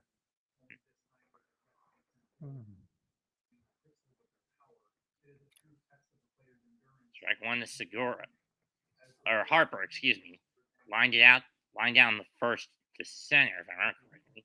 Swings and misses at one low and away. I don't even know why the hell Bryce is swinging at these pitches. Guess Bryce didn't eat his rice this morning.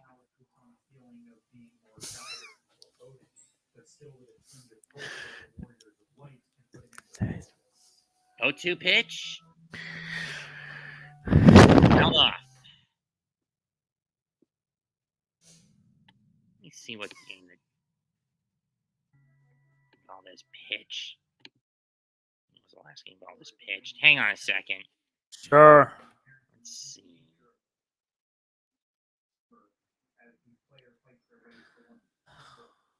0-2 on the way. Fouled off. Yeah. Mets. Or resurrected him and brought defeat using the power they had for crystals. From there, Garland would use the crystal power to Postseason, send teams 5. forward in time to train power, but the temporal loop to allow Garland to live forever, growing powerful with each successful loop, even as his memories of his grand scheme fade as he takes the long way back to the present, when he will be sent back in time again. Garland absorbed the crystal's power to become chaos. It was against the Yankees. The Light Warriors. Game 2. If they the loop continues. 0-2 pitch. The offense literally needs to wake the fuck up. I'm fucking serious. That's what I say. Because The if the Mets, whenever they screw up like that. Too bad the Mets couldn't even do any of that. I know. Don't remind me. I know, but remember the most important thing of all. Reality is full of horse shit. You're used to I seeing know. all your expectations crushed. Trust me, I do too. I know that for a fact because I'm reminded of how bad the Yankees were. And speaking of which, I have to do a part 2 of my rant. Finding out that Aaron Boone is staying for another year? Fuck that. Fuck that. If Aaron Judge leaves the Yanks to go into free agency, I am not going to live with myself right now. I've I got swear a bet to with I've got a bet with my dad, a lunch bet with my dad going. He thinks Judge is sticking around another year. I say he's going back home to San Francisco. If he goes to the Giants and ends up winning a World Series with them, I swear, Yankees will be eating crow. Nat, and we'll be asking for Aaron Boone's head. His head on a fucking platter. I would prefer cutting his head off and affixing it to a stake. Whichever works, I guess. Fouled off by Bohm, 0-1. Seriously, how far are we in now? Top of the 4th, and still no luck from the Phillies? Jesus, it's like they just won one game, but then the next day they collapse. They'll probably get some support when they go home on Monday. This is embarrassing.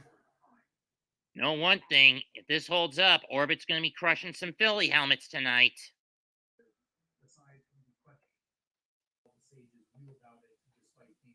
Runs scored this series. 6 runs for the Phillies last night. 8 runs in innings 1 through 3. In the late innings, early innings, 8 runs for the Astros. Ball 2 to Bohm. But then again, middle of the late innings was where the Phillies capitalized last night. Was it not? Mm-hmm. Got 3 in the 4th, 2 in the 5th. Took them a while to get, and then it took a while for anyone to get some runs in. And then the Real Muto brought in the winner. Here's the 2-1. Swung on a miss by Bohm, 2-2. The Phillies looking for that mid-inning magic. They're going to need it now. Let's face it, Valdez is just throwing them shit, hot shit. Would I be surprised if he's been sticking some shit in his hair to make the ball spin more? Not really. And he punches out Bohm. 6 strikeouts for Valdez. Damn it. 3.5 complete, 3-0 Houston.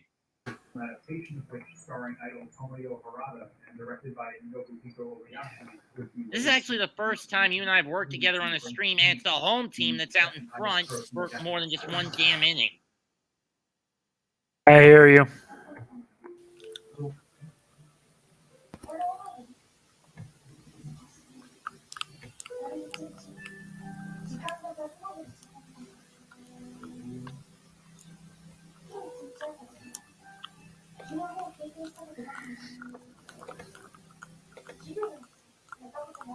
What video game do you play on the toilet, boy?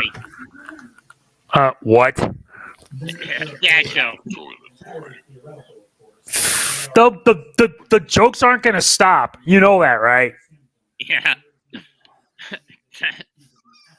Call of Duty? Oh, brother. I don't play Call of Duty. Trust me. No, the joke is you're on the toilet and you're playing the game. So it's not D-U-T-I, it's D-double-O-T-I. Get it? Mm-hmm. Stupid. But then again, better than any of Tai Yang's dad jokes. True.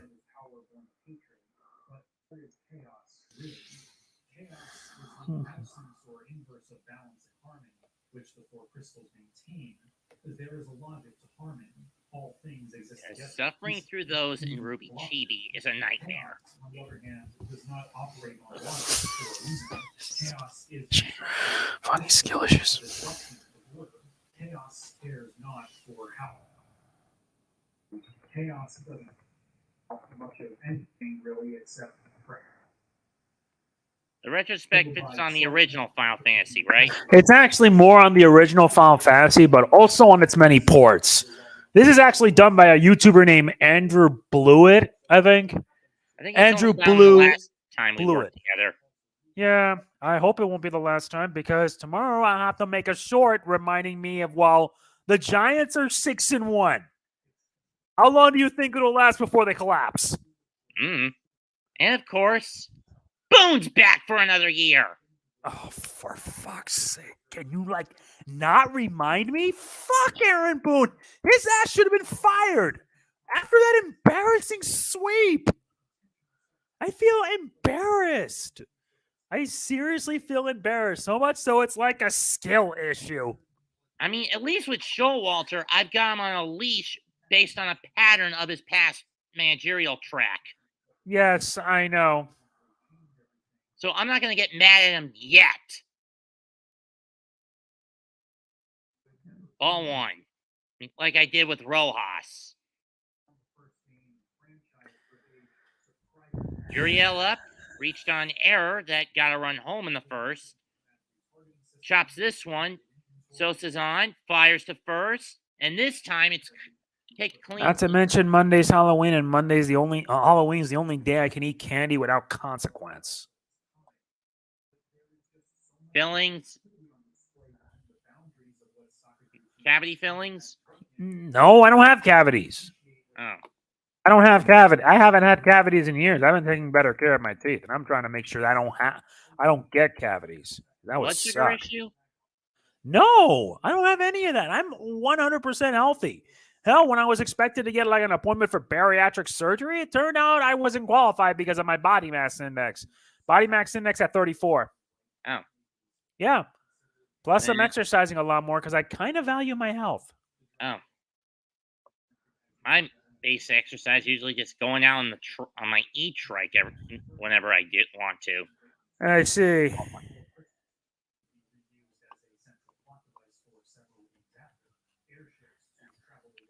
Unfortunately for me, Monday, downtown Concord's going to be cut off. Why is that? Kids are having their trick or treat route. Oh, yeah, there's that. Throw another grounder to second, throw the short, throw the first, 2 down.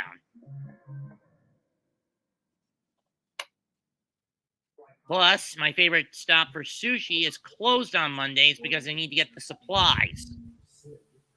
I see. Granted, they're also going to be closed tomorrow because it's Sunday.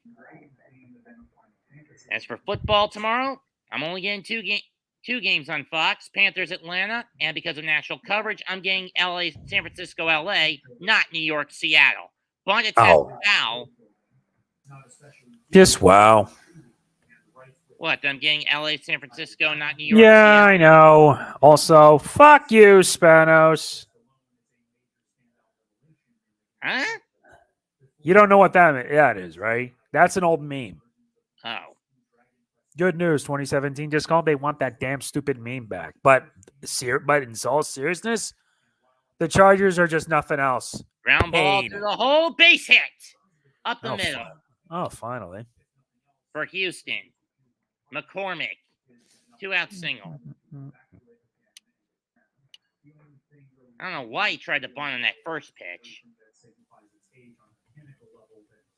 frustrate me. Thankfully, Square would meet this desire on several occasions over the years, allowing new and old fans alike to experience the original Final Fantasy in a variety of new ways.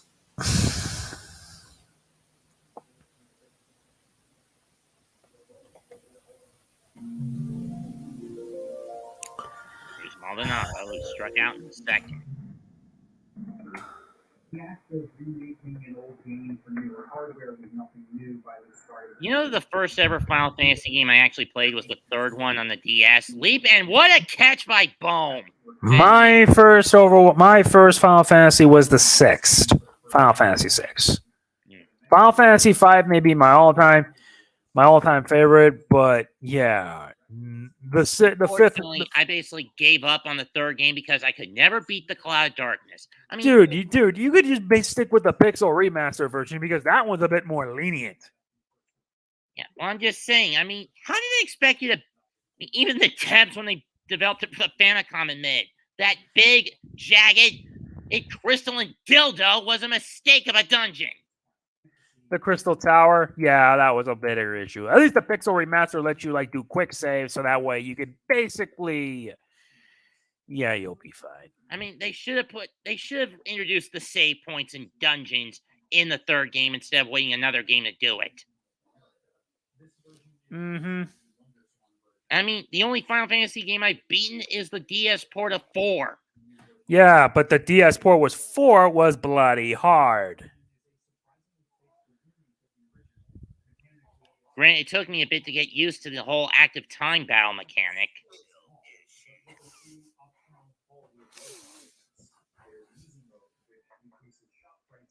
Come on, Jose. You know full well I'm not big in JRPGs. I'm a sports sim. Yeah, but sports sim games are not as good as they used to be. I know. And I play a few fighters here and there. I love fighting games too, but I've kind of mellowed out on fighting games because, well, what's the point? Especially since my channel's not doing so great. I already uploaded another video, and I swear to Christ. Especially when you consider now they've been basically turning fighters into RPGs themselves with the bullshit microtransaction upgrade systems they've been implementing. Oh, I hated that bullshit. Cases in point, MK11, Injustice 2, and I heard Street Fighter 6 is going to implement this horse crap. Now, with Injustice 2, no, I give that a pass because they don't actually give you don't waste microtransactions on loot bosses. No way. But MK11, you do. That's stupid. And I'm pretty sure they're going to do the same thing with Street Fighter 6. They better not. And I heard they even got rid of Ruben Langdon as the voice of Ken. Let's just say that Ruben Langdon's a bit of a bad dude. Oh.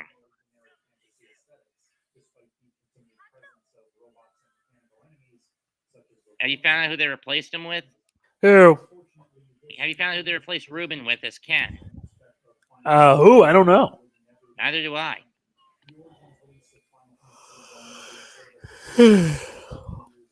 No, I'm not a big fan of FPSs, let alone military strategy-based FPSs, Raph. And Jose's already admitted he doesn't play Call of Duty. All of the changes from the GBA version were carried over. The stealth dart system was replaced with the more traditional MP system. The party's level cap was increased from 50 to 99.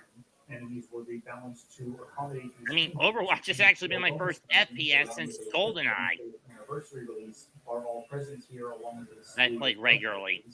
For some time, the PSP version has been seen by Rec 1 to Segura, and let's hope that with the N64 port to the Switch of GoldenEye 007, they fix that issue with one damn character.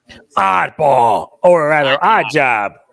Yeah, why'd they have to make his hitbox so damn minuscule in the original? Through the hole in the right field side leadoff single for Phillies by Segura. I mean, seriously, he's not that short in the film. And yet, people doing a big move of picking him ruin friendships.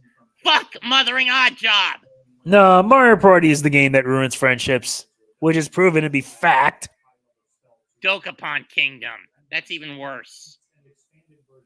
Have you watched the Flamicon Quarter Guys collaborative on top 12 biggest friendship killers? I've heard of this. I've heard of that.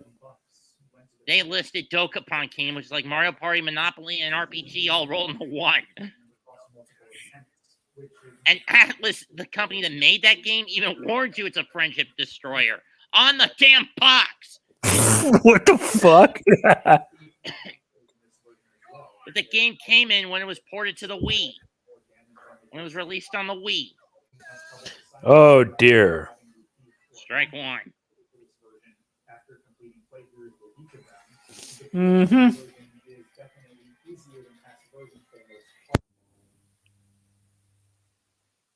But anyone who played GoldenEye will say that Oddjob was the character that killed friendships. True or false? Take off attempt. Good.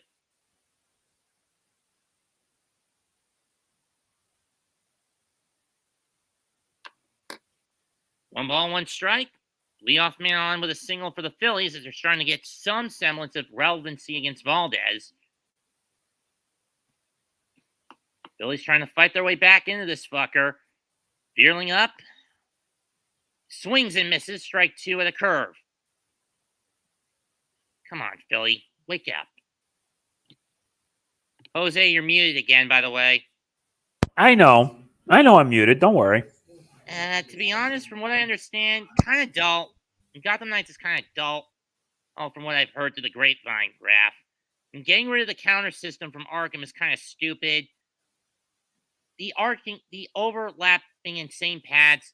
Ground ball, 6, 4, 3. Damn it.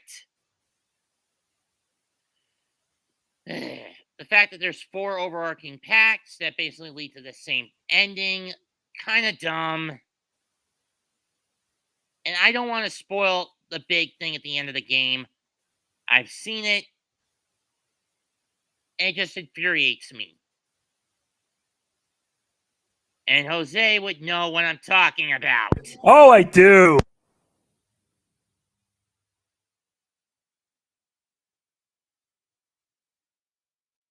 Schwarber's up. Clear pace. Mirroring innings for the Phillies and Braves. Ball one to Edmund Sosa. Edmundo Sosa struck out back in the third inning.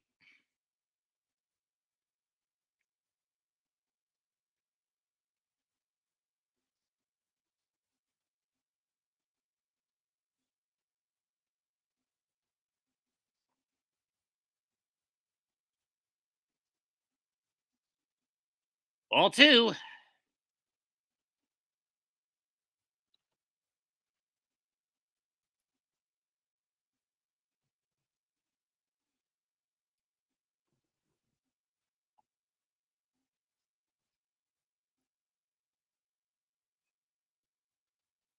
Here's a 2-0 pitch.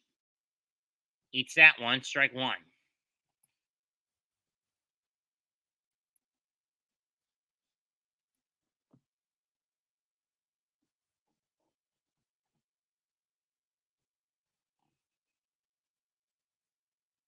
Two-one pitch. Shot down the right field line, but it's going to go foul. 2-2.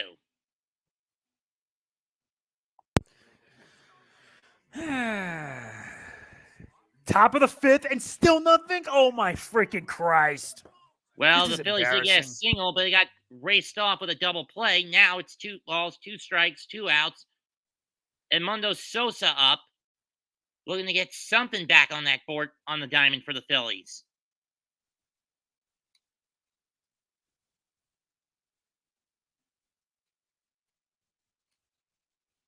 Two-two. Curveball goes way outside. Full count. Schwarber waits on deck. He has a single and a ground out.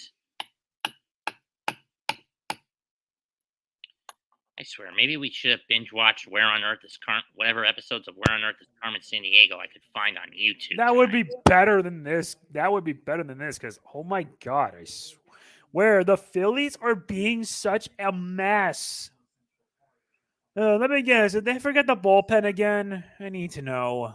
Well, again, the pen stretched thin tonight. Remember, they burned a Oh lot of yeah, it they just. Oh yeah, they stretched themselves too thin. That is not a good idea. fouled off. 2-2 still. Full count still.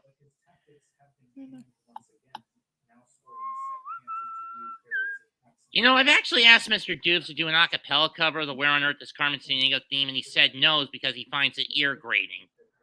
Ear grating? It can't be that bad. It's basically, well, that's what one of his fans has told me as to why he said he'd never do it. Go fig. And he goes down staring at it. I don't know if this was the intention, but it's an interesting idea. If I were asked which version of the player should play, I would likely recommend the Pixel remaster. I swear, if I had $20 extra in eShop credit, I would have gotten Bayonetta 3, and I would have started covering it already. The fact I didn't, it still fucking sucks. Even more disappointed that the 3DS basically shut down its social media application. Same thing with the Wii U. Oh yeah, that's for 3DS and Wii U, right? Mm-hmm. That's no biggie. I'm just waiting until I can get more eShop credit because there's still a few games I need to get before it goes down.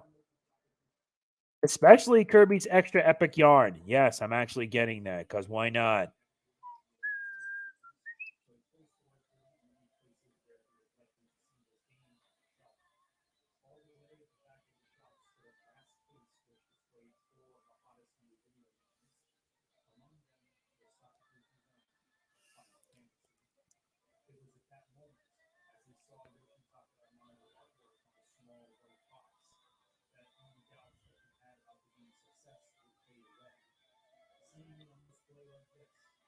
World Cup starting soon. As much as I want to go USA, I say the odds-on favorites are teams like Brazil, Germany, Italy, France. What about you? Not sure.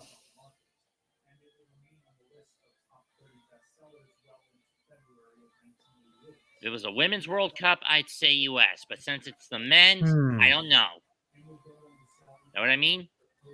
I know.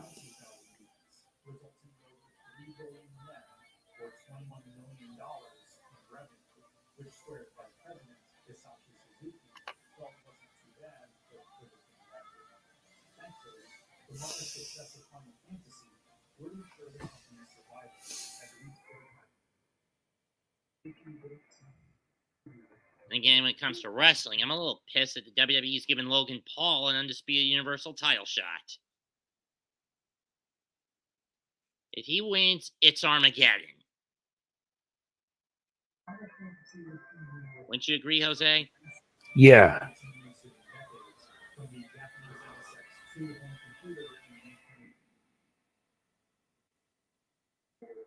Philly's offense is looking like the Yankee offense right now. Well, that's one way to put it, Raph. Yeah. But unlike the Yankees, at least the Phillies won a damn game.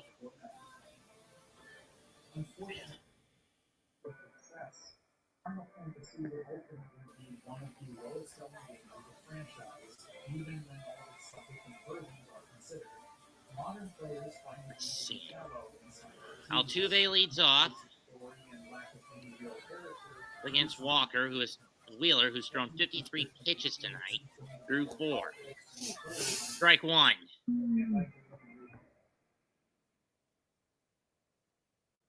And since that 3-run first inning, Wheeler has calmed it down. I'll give him that much. Ground ball up the middle, base hit for Altuve, and this time he gets a single. Son of a bitch. That bastard's getting his groove back.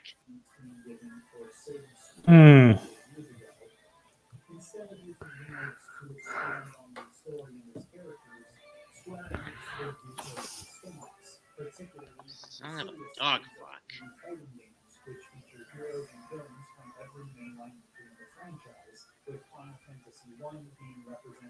Reached out, got it off the center of the bat, low end of the bat, barrel of the bat, bounced it through the hole up the middle.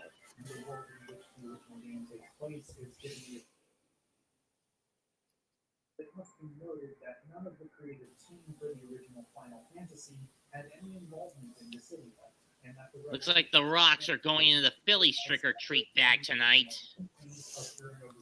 Indeed. The Phillies offense is looking like the Yankees offense right now. You're kind of bloody right.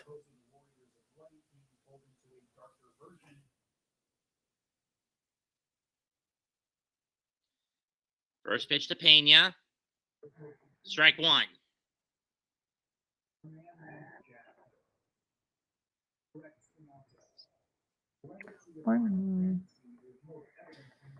And the sad thing is, Rob Thompson has to stretch Wheeler out as far as he can. I think what's been killing Wheeler tonight is that 32% of his pitches have been that slider.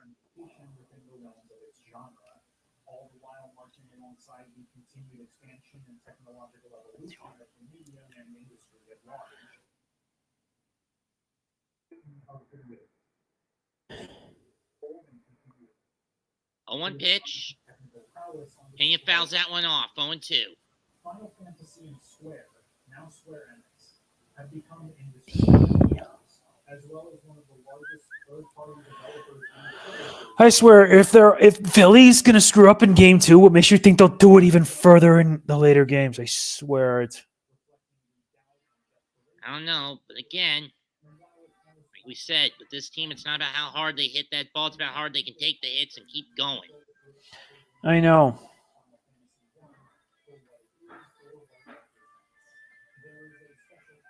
0-2. Swung on a miss, strike 3. 3 on the... That's only Wheeler's third strikeout of the night. Got him to chase one low and out.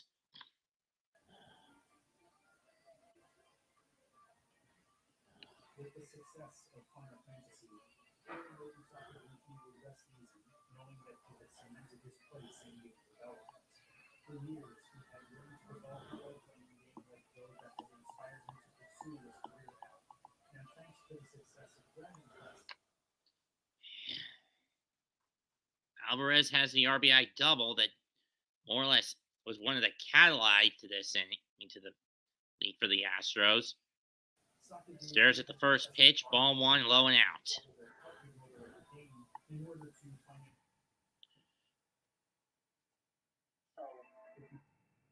he would have to make good on that promise.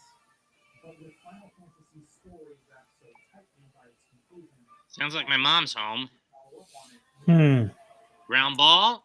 the solution Ball in the second for 1. Over the first, not in time. Low and in the dirt. You never think that a power hitter like Alvarez is that fast, but he actually kind of is. Yep. Thoughts on new Taylor Swift? I think she sucks.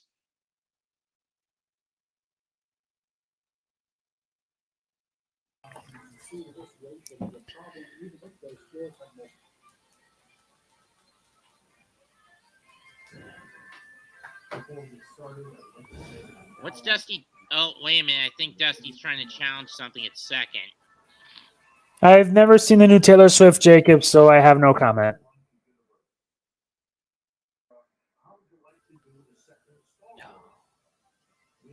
Yeah, I think they're arguing the call. Dusty's trying to argue the call at second. I don't know why, though. He looked out clean as a sheet.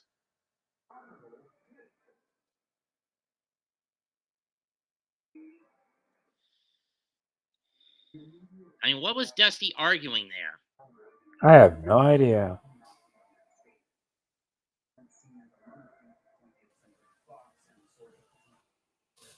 This is the last series either team is allowed to use the shift. It's on that level.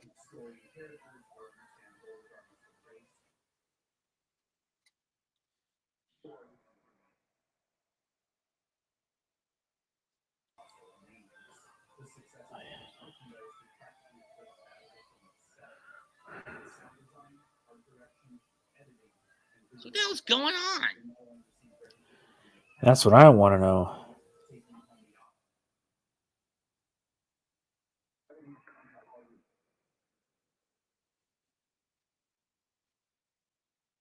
So he is challenging the call at second. Seriously, Dusty? Let's see the replay. Oh, I think I get what he's challenging. Sosa's foot came off. He was sliding off the bag as he caught the ball.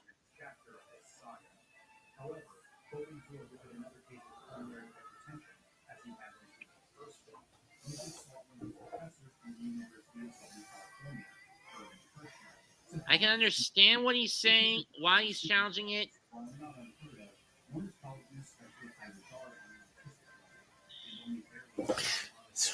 I hate this challenge rule. I hate it too. I'm looking forward to the new Mario movie. Yeah, I don't get why a lot of people complain about Chris Pratt as Mario. I mean, Charles Martinet's getting a little old for the role. I know, but it seems like there's now a newfound appreciation for him. And now I'm hearing that Fox casually admits the Astros cheated and they still lose game 1. I swear the Astros are a bunch of fucking cheating scumbags. Mm-hmm.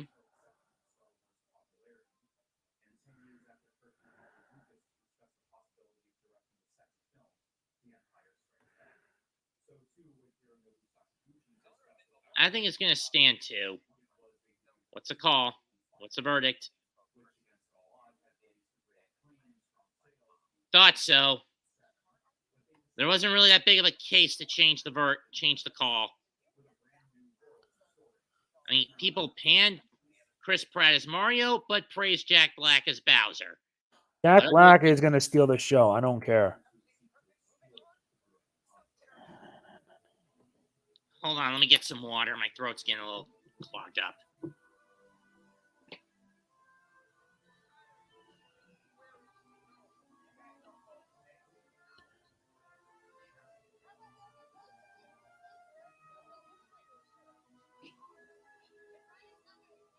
Pitch to Wheeler. Pitch to Bregman, I should say. Ball 1.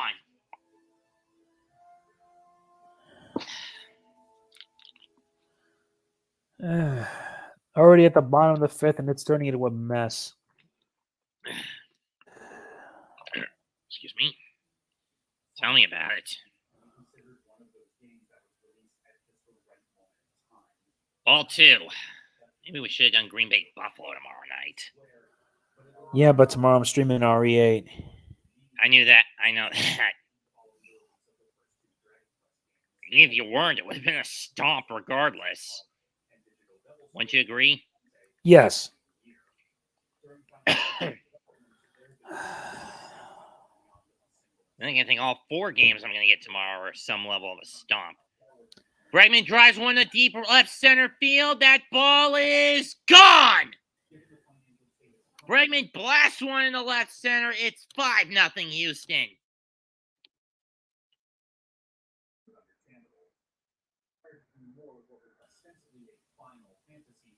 Third home run of the postseason for Bregman. Can Philly overdo what they did last night is the question now. 405-foot blast, 104-mile-an-hour exit velo. That one was just crushed. Wheeler threw him a fucking cookie slider that didn't slide and went straight over the plate.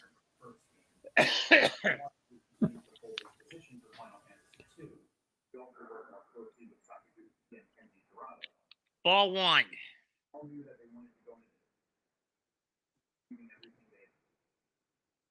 One to Tucker.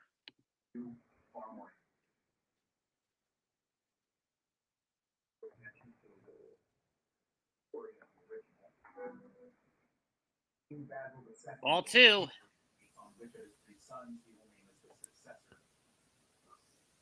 Tucker has flown out twice. I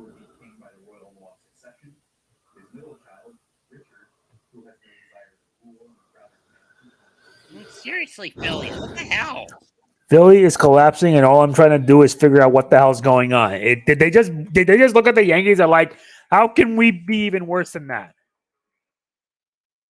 And you won a game, and these guys won a game against Houston last night. Yeah, but they were too close for comfort. But again, I guess putting the pressure on the starter is what's killing them tonight. Ball 3. And it's a 4-pitch walk to Tucker. I mean, the only pitchers I think they've got left in the bullpen for use tonight, let's see, are... Let's see. Here we go. Bellotti, Brogdon, Gibson, Hand, and Syndergaard tonight.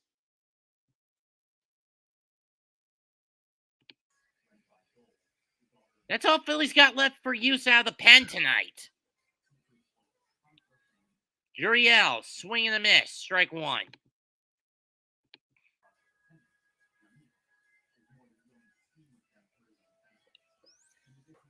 Based on my calculations, Not to mention, I still need to get a physical copy of the original Bayonetta on Switch because it actually finally got a physical release. I need to get that so I can complete and the whole Nelson trilogy. hasn't been used by the Phillies at all this postseason. And Gurriel grounds it to third. Bohm gets it, fires it from deep. Got him! But Bregman blasts one that drives home 2. 5 innings complete. Houston's up 5-0. On that fly homer to left center. Top of the 6th inning. Come on, Phillies, please. Please give us something. Anything. Again, which guy are they going to go to out of the pen? Bellotti? Brogdon? Can't go to Dominguez, Eflin, Leonard Robertson. You burned them out last night. Do you go to Syndergaard? You go to Nelson? You go to Hand? Who do you go to when you get to the bottom half? Half of the 6th and beyond.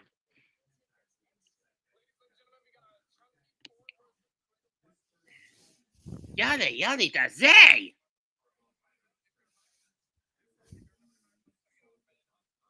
I haven't even watched any of Stone Ocean yet.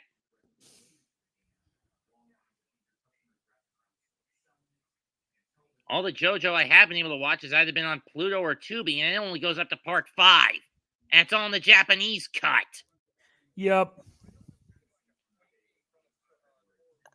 Roku and Hulu, yeah, they've got JoJo dub. It's only up to part 2. Which one? JoJo.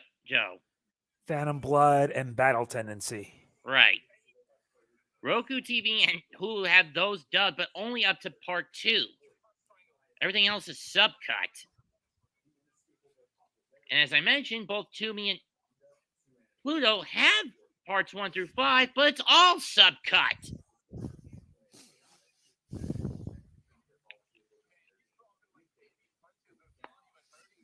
Which I don't mind. I prefer the late Ushio Ishizuka's Oh My Gods over Richard Epcar's. Richard Epcar is everywhere, I swear.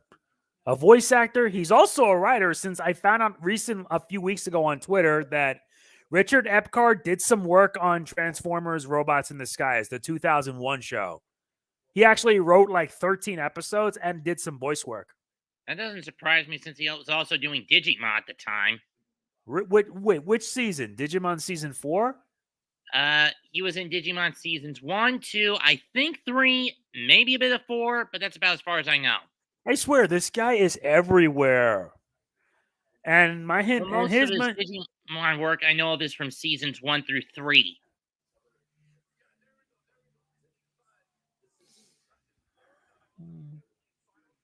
I think one of the creepiest roles he's had is in Monster. And I know him more as his recent roles in Mortal Kombat as the Thunder God Raiden. And I also found out that he was in Transformers War for Cybertron, voicing one of the Seekers.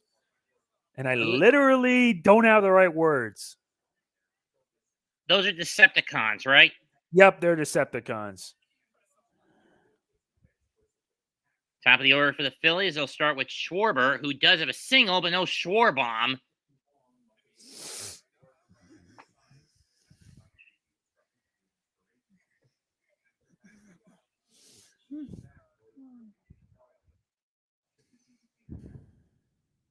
I mean, Schwarber, no stranger to the World Series. 2016, a season he sat out the whole year due to an injury to. When he was a Cub, he came back for the postseason and was part of that run that led the Cubs till finally breaking not just the Billy Goats curse, but ending their World Series drought that year. Strike two. For those who don't know the Billy Goats curse, the legend goes in 1946, a man named Man had brought his pet goat to Wrigley Field during the World Series.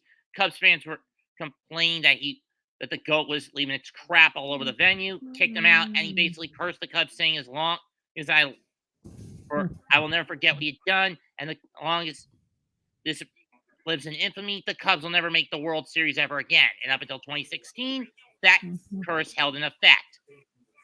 Cubs didn't make it in 84, 89, 2003. All those years they got close to getting to the World Series. They failed. They crashed and burned until 2015. Until 2016, they finally broke that curse, and then they finally won it in 7 over Cleveland. 2-2 pitch to Schwarber. Just missed it. Ball 3. That looked like it was strike 3 from my perspective. Mm-hmm.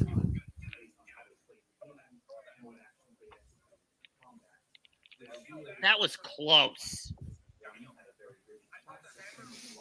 I hate when MLB's. And he walked Schwarber. I thought that one was strike 3 too. Instead, it's ball 4. See what Hoskins can do.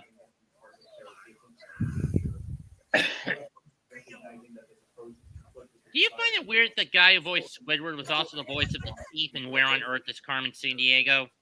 The Chief? Yeah. Now I can't unhear that. Now I really can't unhear that. I think he'd go from such an overly energetic and informative goofball to such a jaded, it's sourpuss. But that's what makes it hilarious. Strike 1 to Hoskins, who got a 1-out walk for the Phillies in the first, but hasn't done anything since then.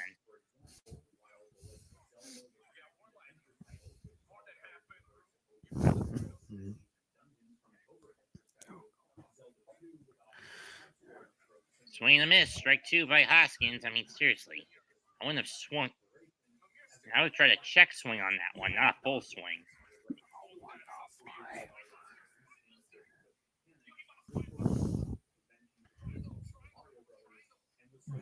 Also, I now have an iPhone Pro 12 Max since my mom got the newer model, Pro 14. Ground ball, base hit in the left center. Come on, Philly. Stop fucking this up, man. Well, they're getting some going. They're at the top of the 6th inning, and they can't even do shit. Well, they're getting something going. They got a bit of a rally going. First and second, nobody out.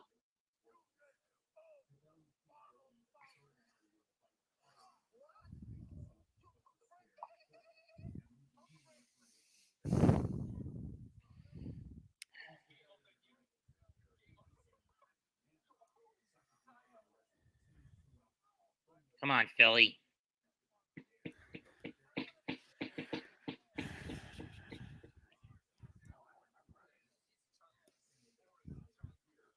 Here comes, I believe this is Harper. No, it's Real Muto.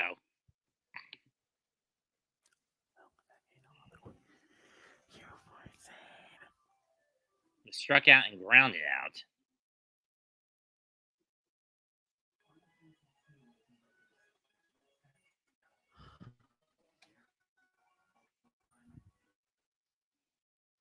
Real Muto fouls that one off to right.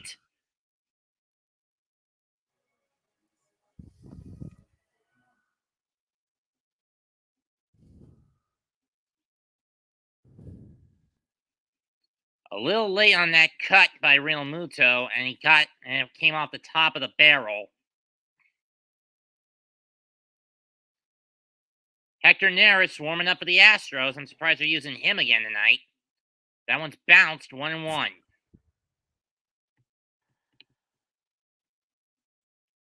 Here come the Phillies is right, Raph, but the question is, can they keep the pressure up?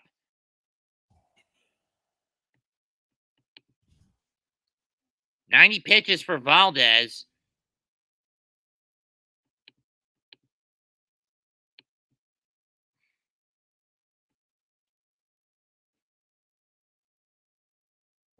That's fouled off. 1-2.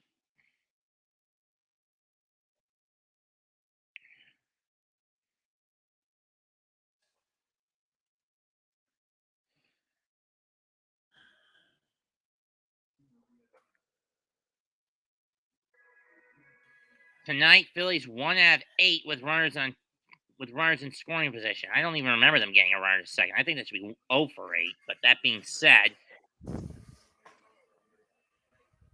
here's the 1-2 on its way. Realmuto chops that one foul again. Well, if anything, they're at least bringing the pitch count up on Valdez.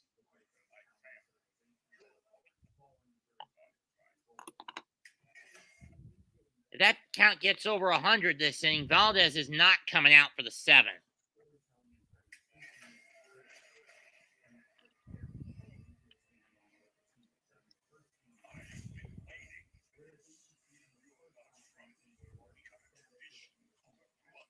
Feel like those Fanatic bands. But he got Realmuto swinging at the high heat. Strikeout number 8. Or 9, I should say. My bad.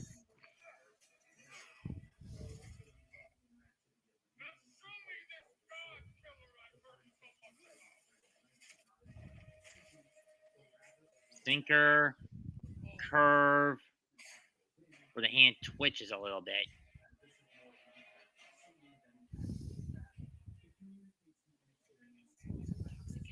Yeah, and there's a 15-mile-an-hour difference between that sinker and that curveball. And it's been that sinker Valdez has been throwing all night. Almost half his pitches have been that damn sinker. 1 out. Here's Harper, who's going to chop it. And double play. Damn it. There goes. Well, looks like this is going to be ending in a disappointment. Already top of the 6th, and they still haven't scored. Well, it's going to be bottom of the 6th. Come on. I feel let down. So do I, my dear friend. So do I.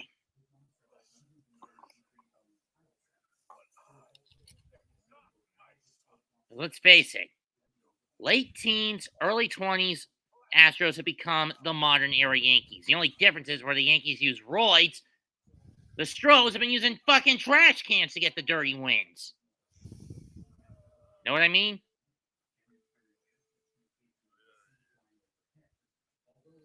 I mean, seriously, Bryce, how do you swing at something that bad? Jesus Christ.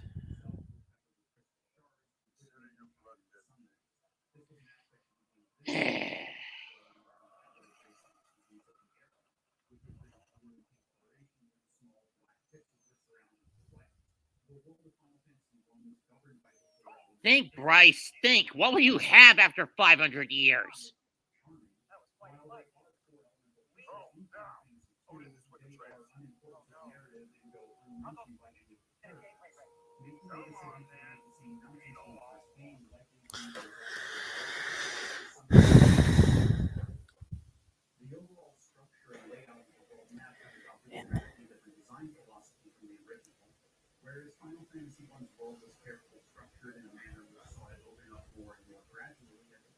Campaign bill, campaigning ad.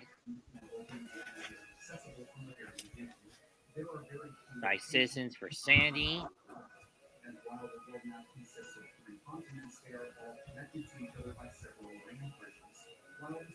Wasn't the Guardians of the Galaxy 3rd volume movie supposed to come out next year? Wasn't the 3rd Guardians of the Galaxy movie supposed to come out next season? Yeah, maybe next year, but we're getting a holiday special. Ugh. I am Groot. Do we really need a holiday special with these guys? I mean, I don't know. They need something to put, because my guess they needed more time.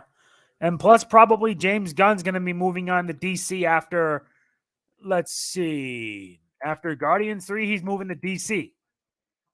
True.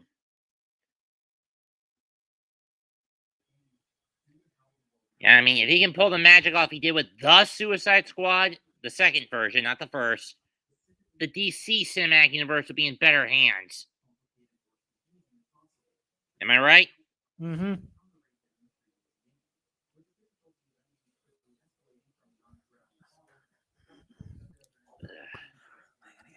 I am not a fan of Burger King.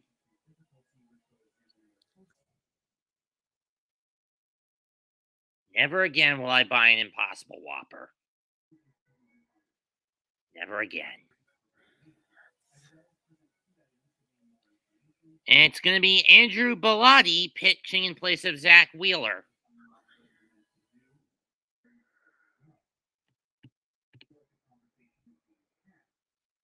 This postseason, he's throwing .225. He'll face Aldamis Diaz to lead off the sixth for the Astros.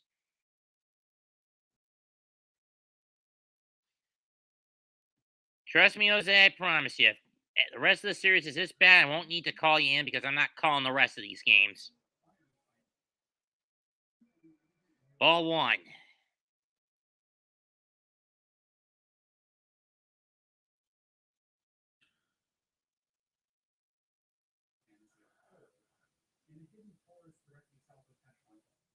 That's popped up by Diaz. Short left. Boom.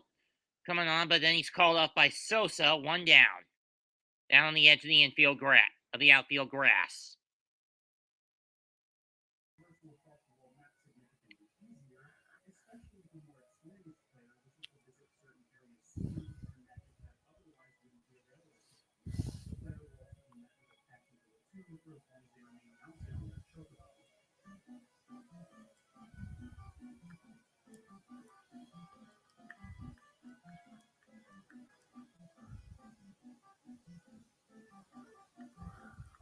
Here's the first pitch to McCormick. Did he go? No, he didn't. Ball one.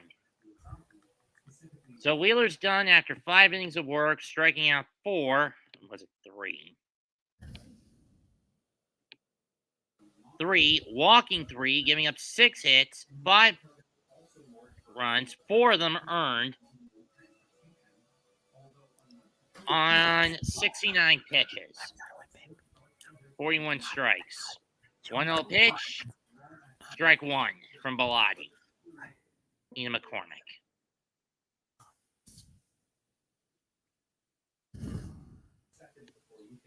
Then again, the Phillies have struggled in game 2s this year. Got shut out by Atlanta 3-0 in the divisional.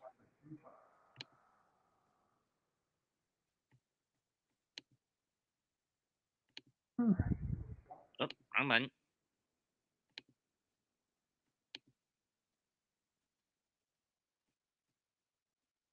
Got beat 8-5 in the league, and got beat 8-5 in the league championship series. So the fact they're losing game 2 doesn't really shock me when you look at the mathematics. Doesn't really shock me at all when I get bad luck on Overwatch. Jesus Christ almighty. They did so well against San Diego, and now they're collapsing? Fouled off, 2-2. Like I said, this has been a pattern with Philadelphia. They struggle in the second game.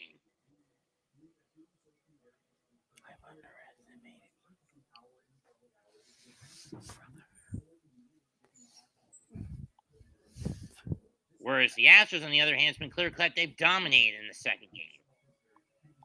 Granted, they had to come from behind twice against Seattle, decimated the Yankees. Ground ball. Segura's got it. He'll fire it to first. 2 down.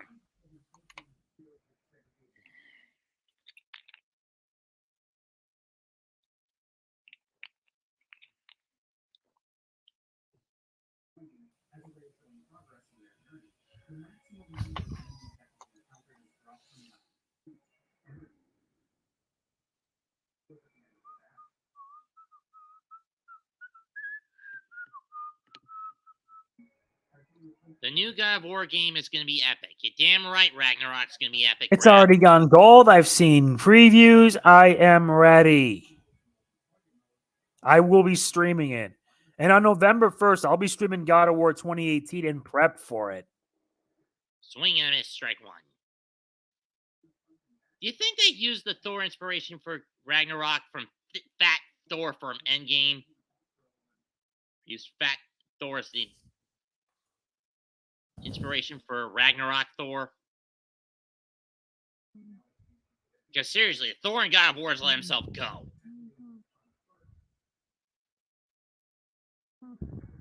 Strike two.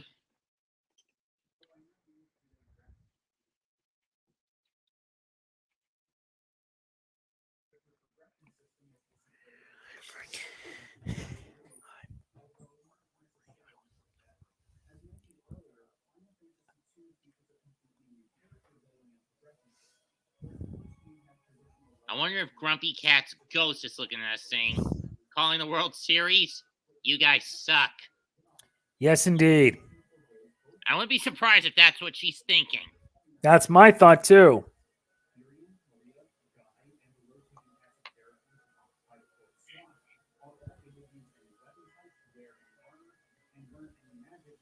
Oh, 2, low and away, 1 and 2.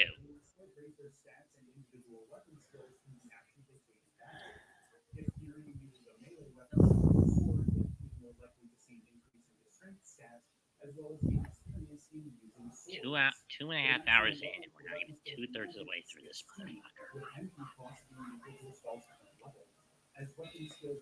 1-2 pitch from Bilotti to Maldonado. Here it comes.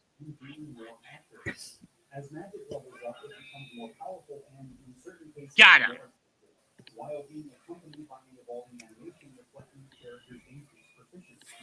Nothing across for Houston in the 6th. We go to the 7th, 5-0 Houston in Game 2 of the World Series.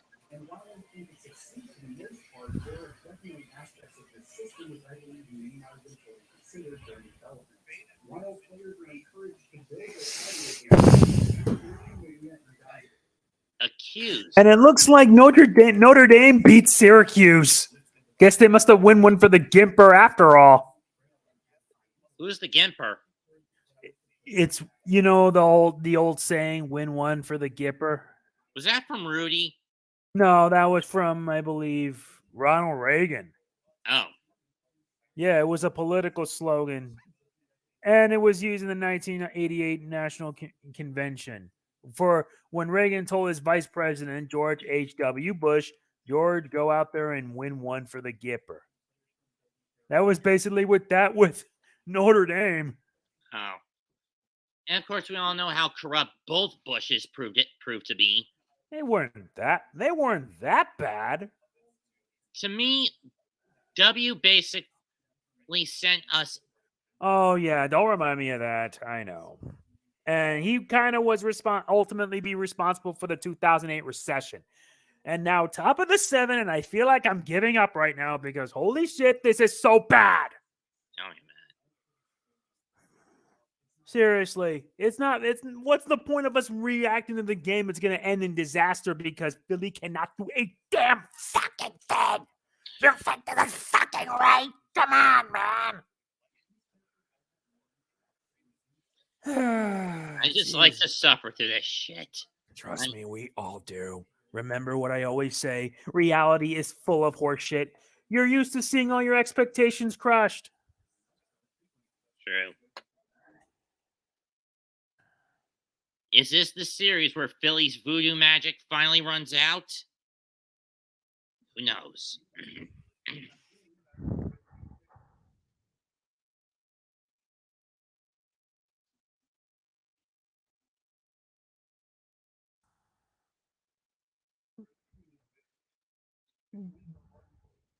Next thing you know, you're going to tell me you're getting tickets to Full Gear in a few weeks.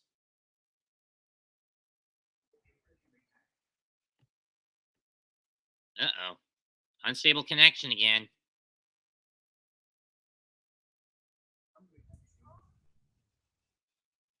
Okay. Next thing you know, you're going to tell me you got tickets to Full Gear in a few weeks in Newark. Mm-hmm. You didn't get tickets, did you? I did not. Okay. They're bringing Valdez back out with 94 pitches through 6. What's Dusty thinking? This is going to. Oh, come on. This is the Dusty Baker special. Have you not forgotten what happened in Washington? True. You talking about in the 2012 DS or the 2014 NLDS? Whichever, it don't matter. It's still the same bloody thing. All want strike. How the hell is that a strike to Castellanos? Come on. This is gonna keep on going. I'm out because I am not gonna handle seeing the Phillies crash and burn like this. This is a bloody disaster. All one.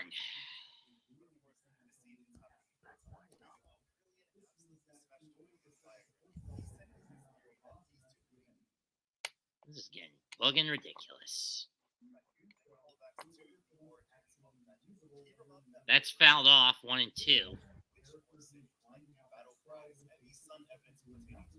Come on, Phillies. Wake the fuck up, you sons of bitch. Get up, you sons of bitches, because Mickey loves you.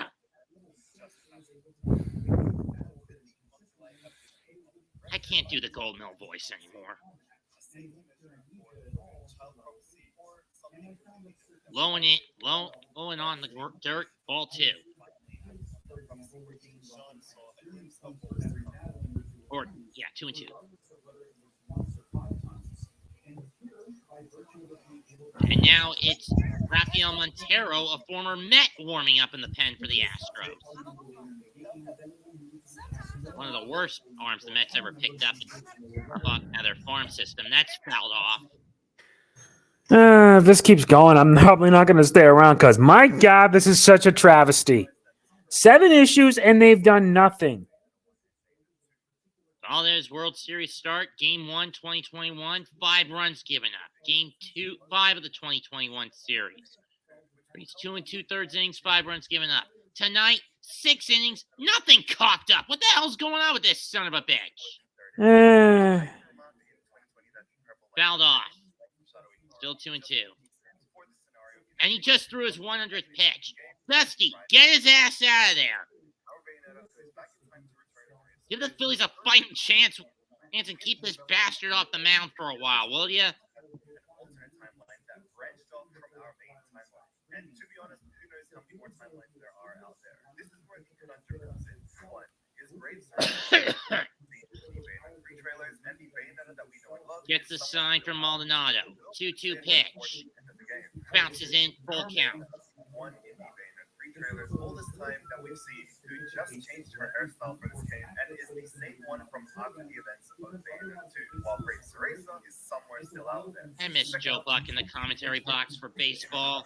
I know. A lot of us do too. Continuity differences that could say that this is Brave Cereza, left eye and the scar on his face that is different from the scar in Bayonetta 2, which could indicate that this is a different timeline.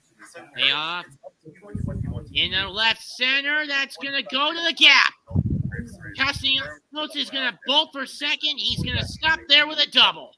There is another confirmed parallel timeline separate from the Brave timeline and the main timeline, which was the end chapter. And Kamiya did state its existence in a tweet ago. It was a low and in slider where Castellanos caught it off the end of his bat, and it just went into the gap. No one was playing that spot. Probably the same time as when our Bayonetta went back in time due to like Urza is apparently alive. What could have been ball 4 instead is a 2-bagger. If this keeps up for one more inning, screw that, I'm out. And I'll be streaming Resident Evil 8 right now. I'm not going to stop you if that's what you want to do. Yeah, I know, because look at this game. 7 innings already, and the Phillies have done absolutely nothing. And Dusty Baker ain't taking this shit seriously.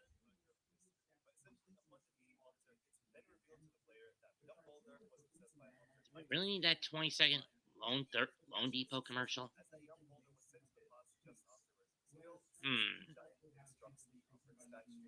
Usually with 4 hits. I mean, Valdez hasn't really been worked all that badly since the first inning when he threw 22 pitches. 15 in the second, 18 in the third, 11 in the fourth, 13 in the fifth, 15 in the sixth, and he's only thrown 8 here in the seventh. Mm-hmm. ball one. That doesn't bounce far away enough for Yep, Castellanos. I know.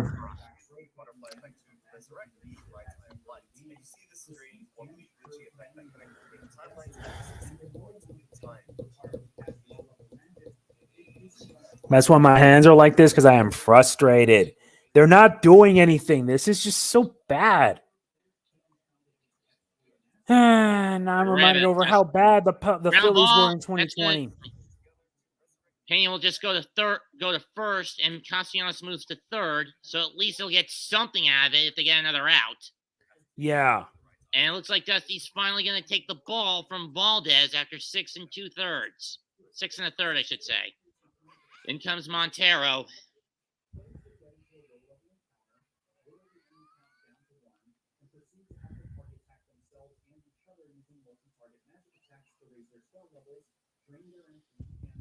So after 6 1/3, 104 pitches, 9 strikeouts, 3 walks, 4 hits,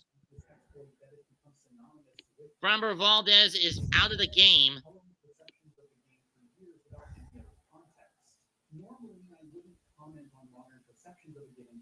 And in comes Rafael Montero.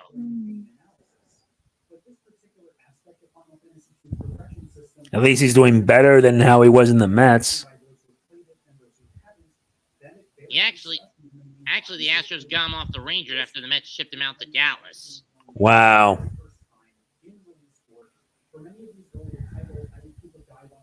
But I get what you were saying, and you're right.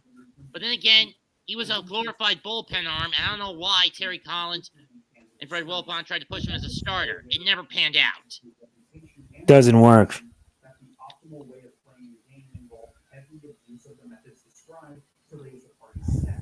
Grudgingly, I do admit Houston found the role that Montero is best at, as a middle reliever. Yep. In other words, I resolved to keep my use of such methods at a minimum. Over the course of my 37 Had the Mets used him like that when they first brought him up in 2014, they wouldn't have had to get rid of him. But given that both Harvey and Wheeler were out due to Tommy Johns and various other injuries that plagued the rotation in the pen, they were basically left scrambling back then. Even you couldn't disagree with that notion.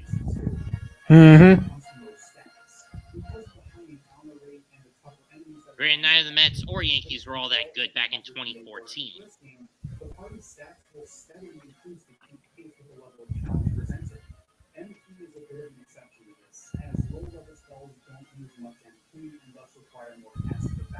You think Joe Girardi's crying into a coffee mug that the Phillies got this far without him? Yeah, pretty much.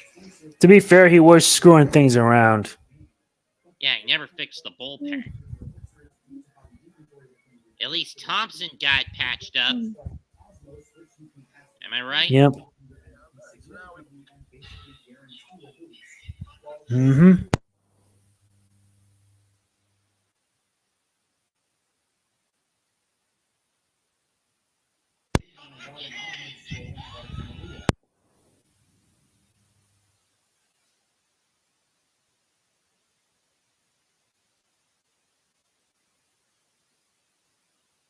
Yeah, I was mad the U.S. team missed out the 2018 Cup. But then again, we sucked in 2018. Valdez responsible for the runner at third. And here's Rafael Montero, 9-year pro. He faces Segura to start his night, strike one. 6 1/3 in the postseason, 7 games, 1 earned run, 3 walks, 7 strikeouts. Regular season, he had a 2.37 ERA with 73 strikeouts and 65 2/3. Come on, Gene, get Nick home. At least break up the shutout. That one's driven to left. Backtrack. Caught. That's going to tag up Castellanos, and the Phillies are on the board. It's 5-1. So Segura gets a sacrifice RBI. That's a little bit, well, it's something at least. I know. I'm already tired.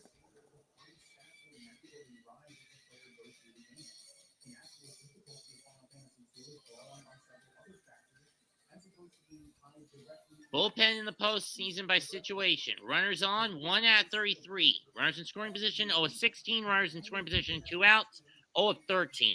So in total, batters are hitting 1 out of 62 against the Astros rotation. Bullpen. Good fucking God. And now Nick Maton has come on to pinch hit. Hit for Matt Vierling, which means Maton's going to be playing center, or they're going to...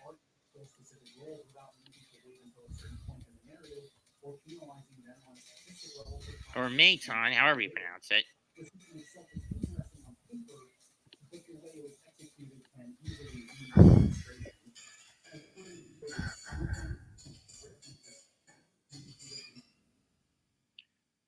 But then again, lefty-righty matchup. I get what Thompson's trying to do. Maton's a southpaw, so on paper he should crush righties. First pitch. Strike one.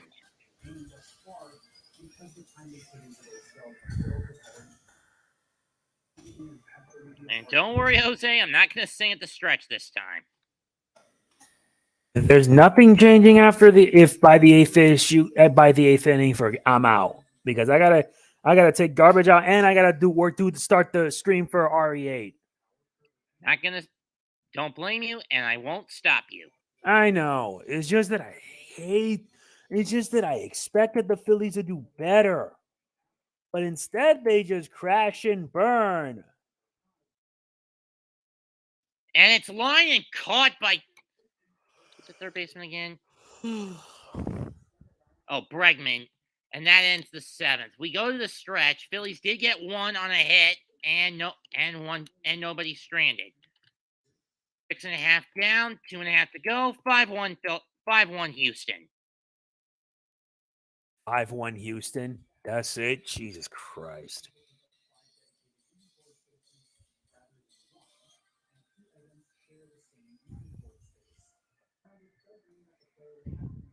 Eesh.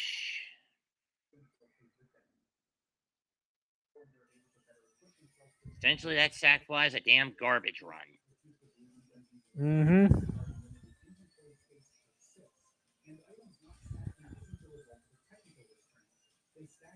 I don't even know why Disney Plus put Deadpool on its list.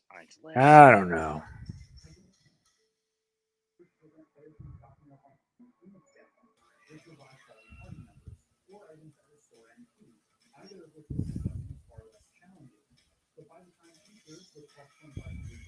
This rate, with how bad this game's going, I'd rather be shoving a chimichanga with Kilt Brew and Ajax's limbs up my ass.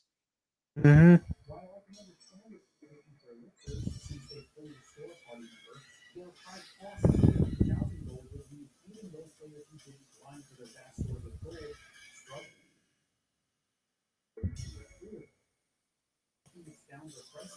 World Cup ad. Oh, God.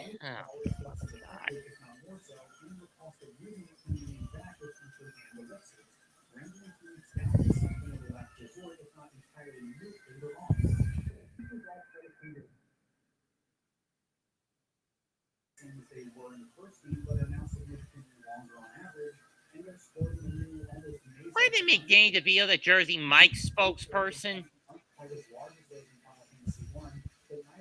Seriously. Why of all people, Danny DeVito?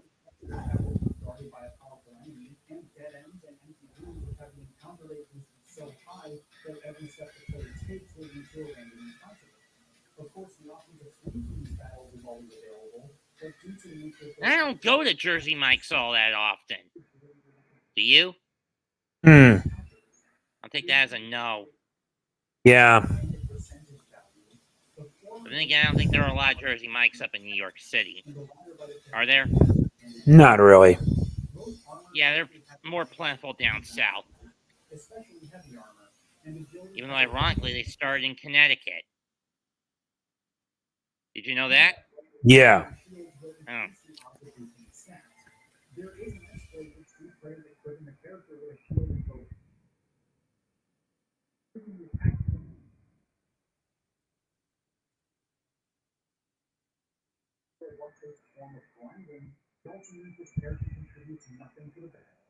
Been pretty much all Astros tonight, much to our disgust.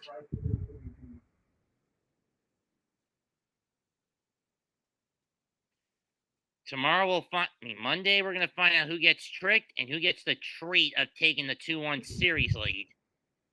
Only time will tell.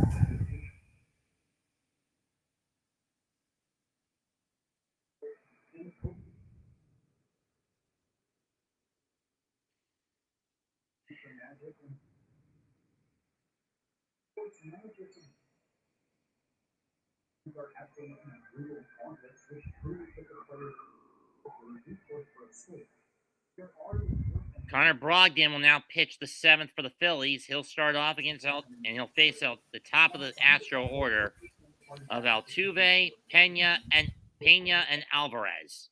Brandon Marsh will play center, replacing Matt Vierling.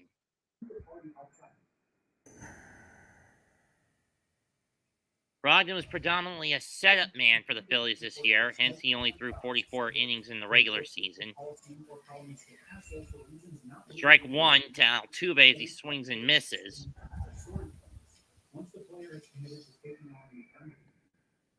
Do you think I take this post a little too seriously, Jose?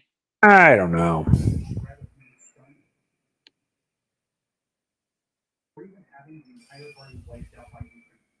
Fouls that one off, 0-2.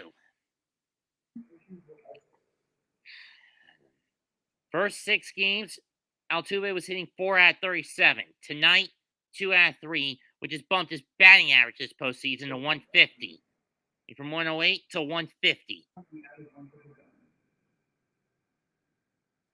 I know, not much to celebrate for him, but still.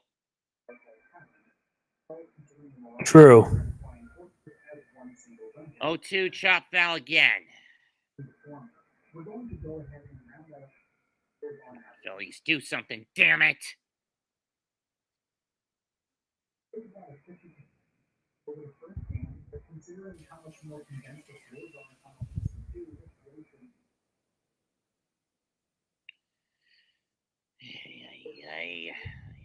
Fucking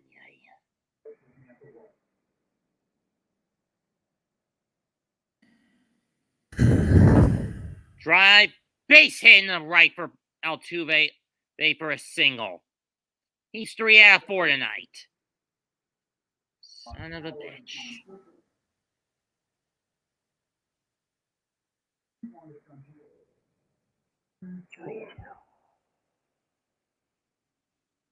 High heat. He chased after it, and he got what he needed to get a hit.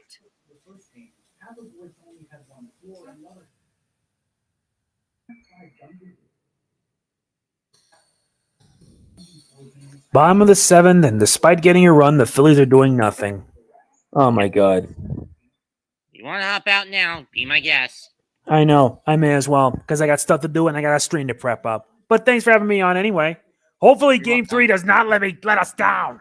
Same I here. swear, Phillies, you had one job and you fucking blew it. I'd like to thank MegaManNG for showing up for as long as he did.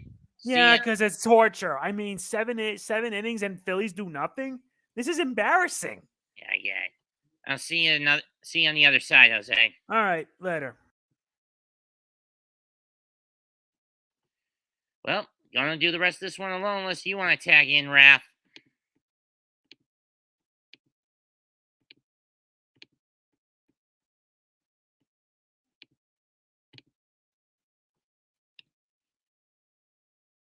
Shows Baint, but ball 1.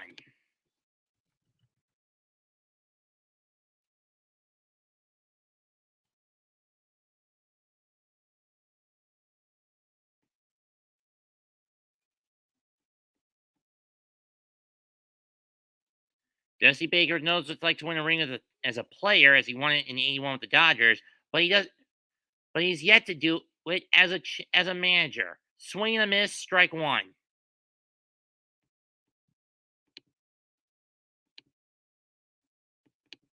A lopsided cow. Lean beef. My mother once asked me what my favorite zoos are. I corrected her. For there is 47 only one postseason wins. Zeus. in the What do you call a dehydrated camel? A dry hump. mail. What kind of waves do tiny surfers ride, boy? Microwaves. What did the grape say when he got stepped on, boy? Foul ball, 1-2. Nothing. He just let out a little whine. Let me unwind. I do not trust stairs. They're always up to something. What sex position leads to ugly children? I don't know. Ask your mother.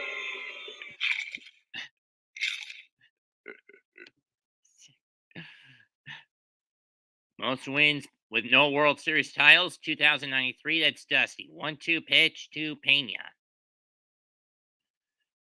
Gonna go. Got him!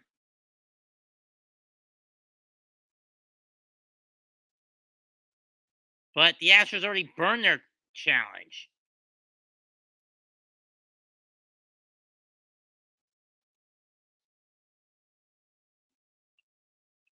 Ball 2.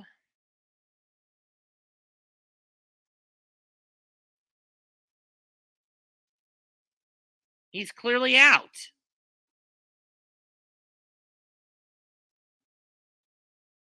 Altuve's out. No contest.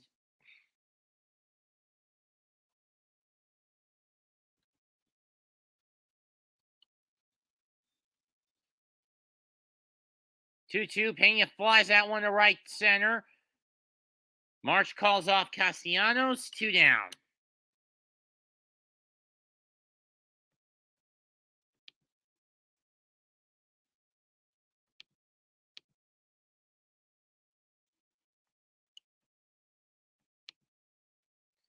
As my partner in crime has flown the coop, mostly because so we can do RE8 in preparation for Halloween.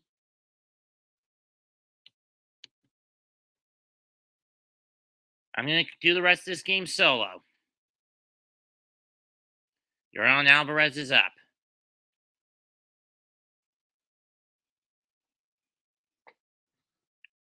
Swing and a miss. Tonight has not been a good night for Philadelphia.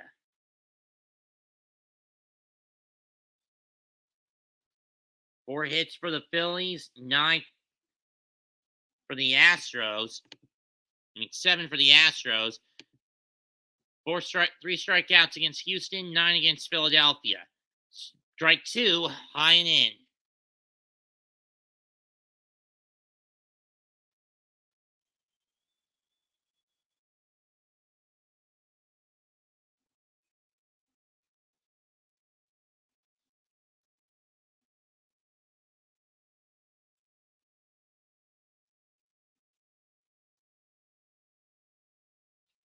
One, 2. I miss you, boo.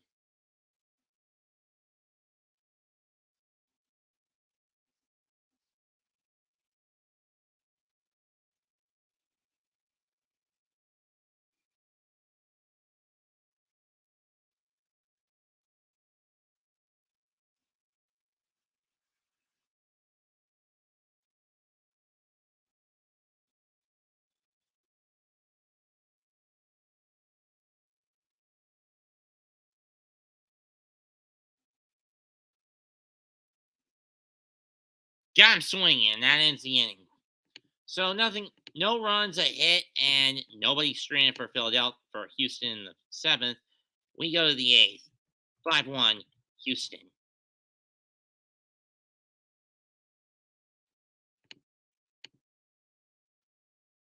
Busy with classwork right now. Okay.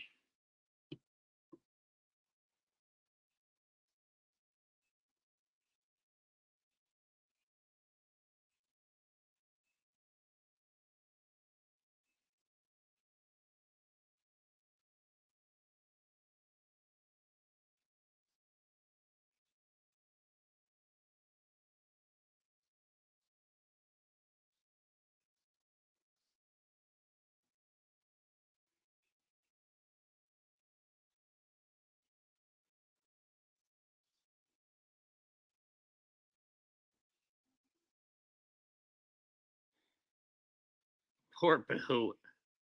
Boo.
Bryson Stott will pinch hit for Sosa, which means he'll take over at short. Strike one.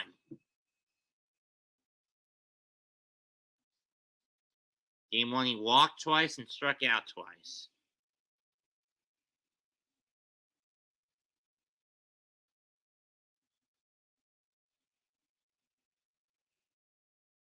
Strike 2.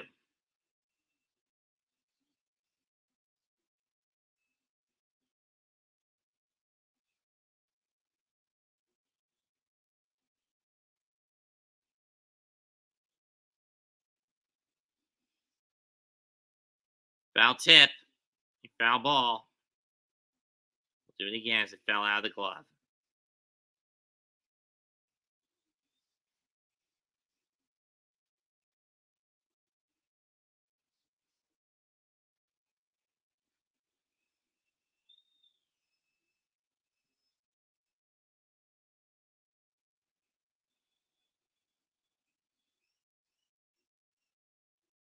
Ball 1.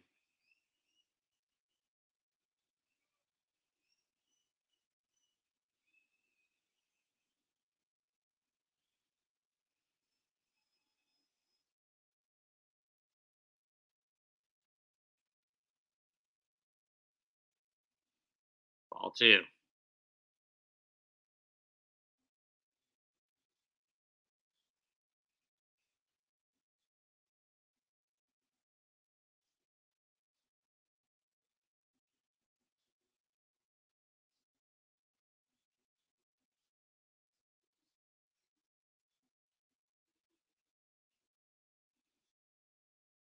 Fouls it off.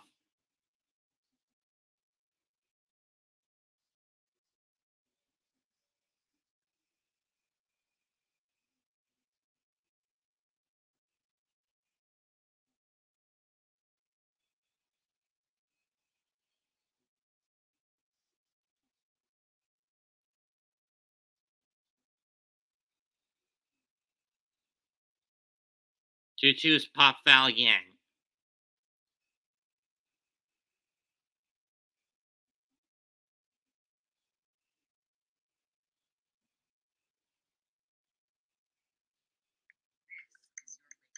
New Color Stay Skin Awaken 5-in-1 Concealer. Gives 24-hour. I don't think it's an insult to say that Daniel Jones' ceiling is not as high as Josh Allen. I don't think that's an insult. I mean, yeah. I mean, what's interesting though, when I saw this take too, I was watching Get Up, and you guys heard on ESPN, Rex Ryan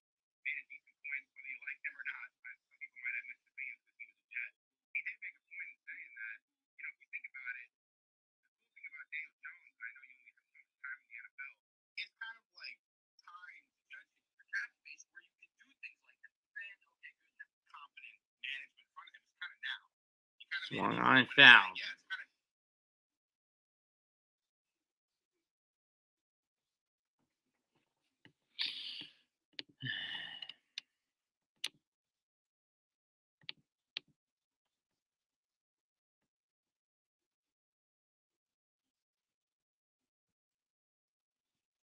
About Daniel Jones. And King, you're absolutely right. He says you cannot say that Josh Allen was not himself till he got digs. You're right.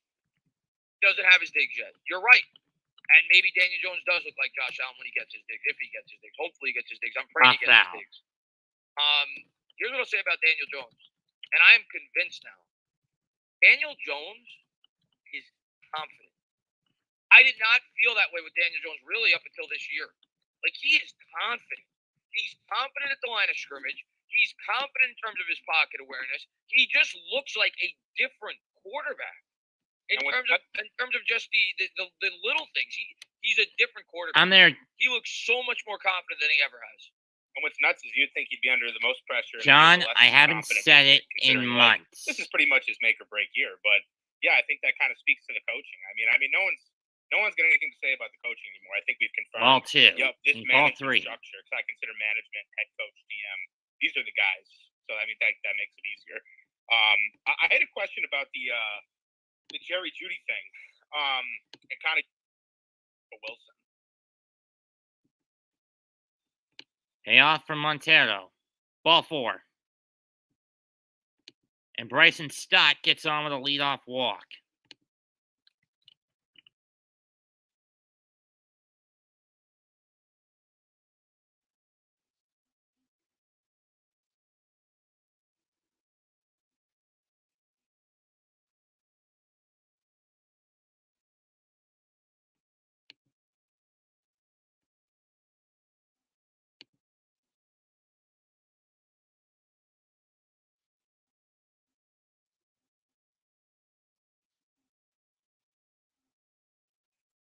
Schwarber's up with a walk and a single. He's been seeing that ball pretty well.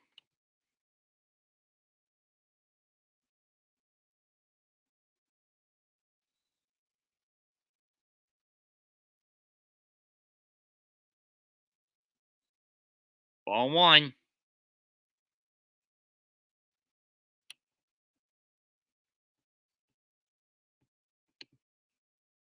Hector Neris warming up again in the pen. Second time this has happened for him.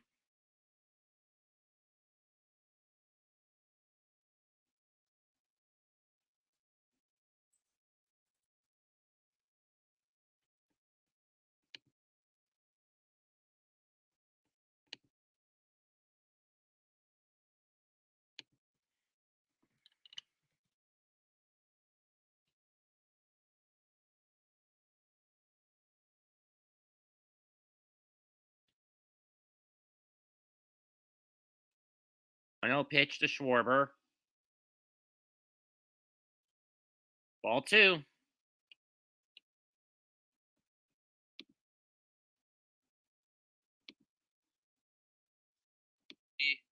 be trying to do a rebuild. Am I crazy? Because I've been thinking that the whole time. Like, I don't know if anyone's brought this up. Are the Broncos in a spot to shop Jerry Jeudy? Is it okay to call him a bust yet? What if he becomes a number one for a team like the Giants? They look absolutely terrible even then so. Because they got no capital, and they traded him. No, I don't even know if it makes sense for Denver. I've just heard that Swing and a miss. Strike two. Strike one. Trade him. I don't know if it makes. I don't think it necessarily makes sense, but there's rumors that they're looking to trade him. I'd be interested for the right price, but it's got to be the right price. But yeah, it may not make the most sense. And kind of going off of that, I would also ask. I don't want to get too far ahead of my.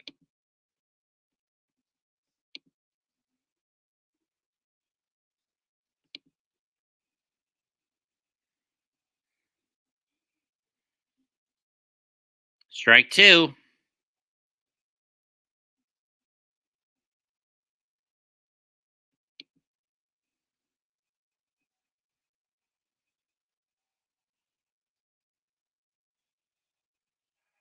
Why not have it all? Meet Kachava. Your daily super blend. Straight pop up. Is it going to go in same play? No, it won't. No, you're not wrong, man. Yeah, you're not wrong. And how could you say it's impossible? If we are not, if we win tomorrow, we have a chance at the 1 seed in the NFC. I'm not saying. I'm sorry, I didn't cut you off. I just want to No, ask. go ahead. Go ahead. Having said all that, would you say? I would say yes, but it's got to be for the right price. This is a pivotal game. If we beat Seattle, it's going to be right around the trade deadline, and maybe these teams are kind of waiting till the last minute to take the best offer. We all know they do that. It's it's kind of like negotiating.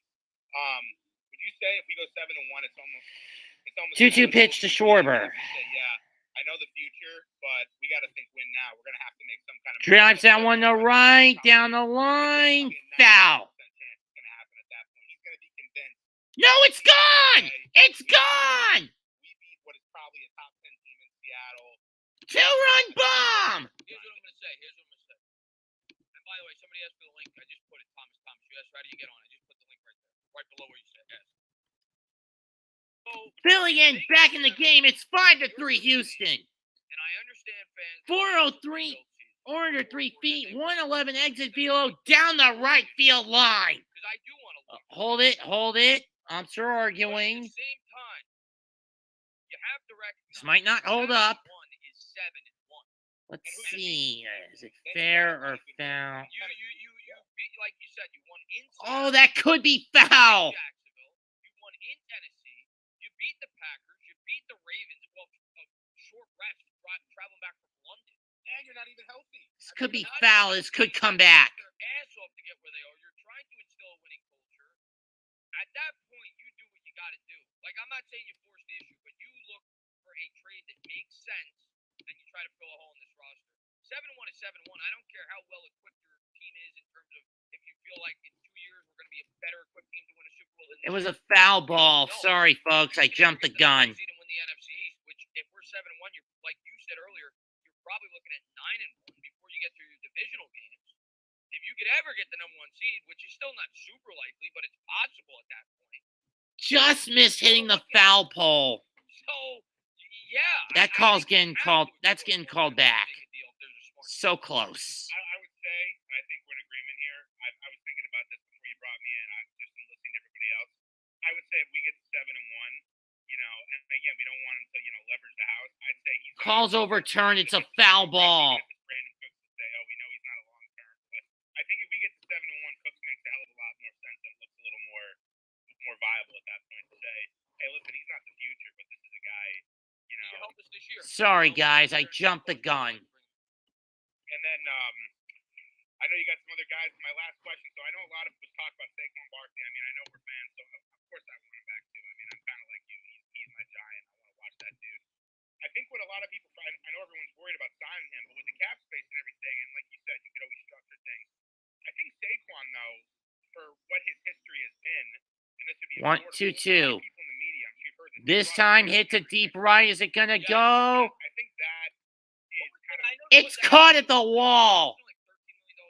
Damn it. right, and I think it actually was 12 or 12.5, and even say we bump Saquon up to 13, 14, I think if he does commercials in New York, the guy's definitely not hurting for cash, but I'm saying to him, with your history, no offense, type thing, this is probably reasonable for you right now. I'd go ahead and take it if they're going to offer that. I think it's a win-win for both parties involved, honestly. Plus you're in an offensive system that's only trending up with Dable as the play caller.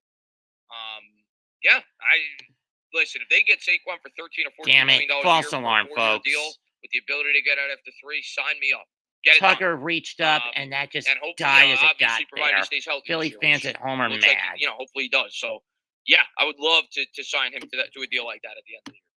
I would also say too, I know a lot of your Browns. fans are a little ambitious here. I don't know where they're getting their scores. I'm thinking like 2017. I don't know where they're finding 30 points. No offense, but I'm like some of these scores.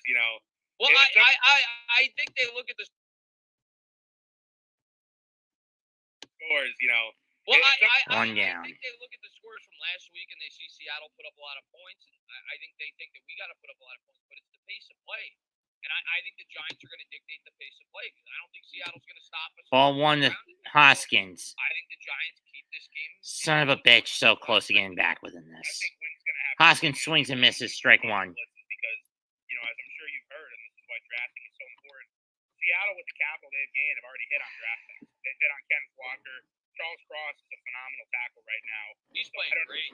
Yeah, I don't Remember know the run that we're getting off the Montero gave up, charged to Valdez. We're gonna have to shake it up. Not saying Thibodeau isn't, he can't be a force, but we're definitely gonna have to. Son of a bitch. We're gonna have to bring the pressure because their tackles.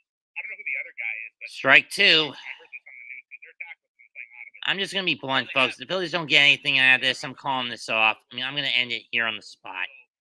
It'll be a challenge, but especially if their wide receivers are out, which I guess we'll know tomorrow because they're game time decision.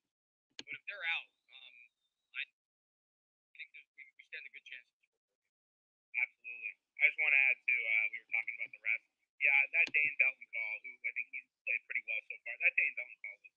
They showed the replay. I mean, that might have been the worst call I've ever seen. I mean, that's like textbook coverage in the NFL.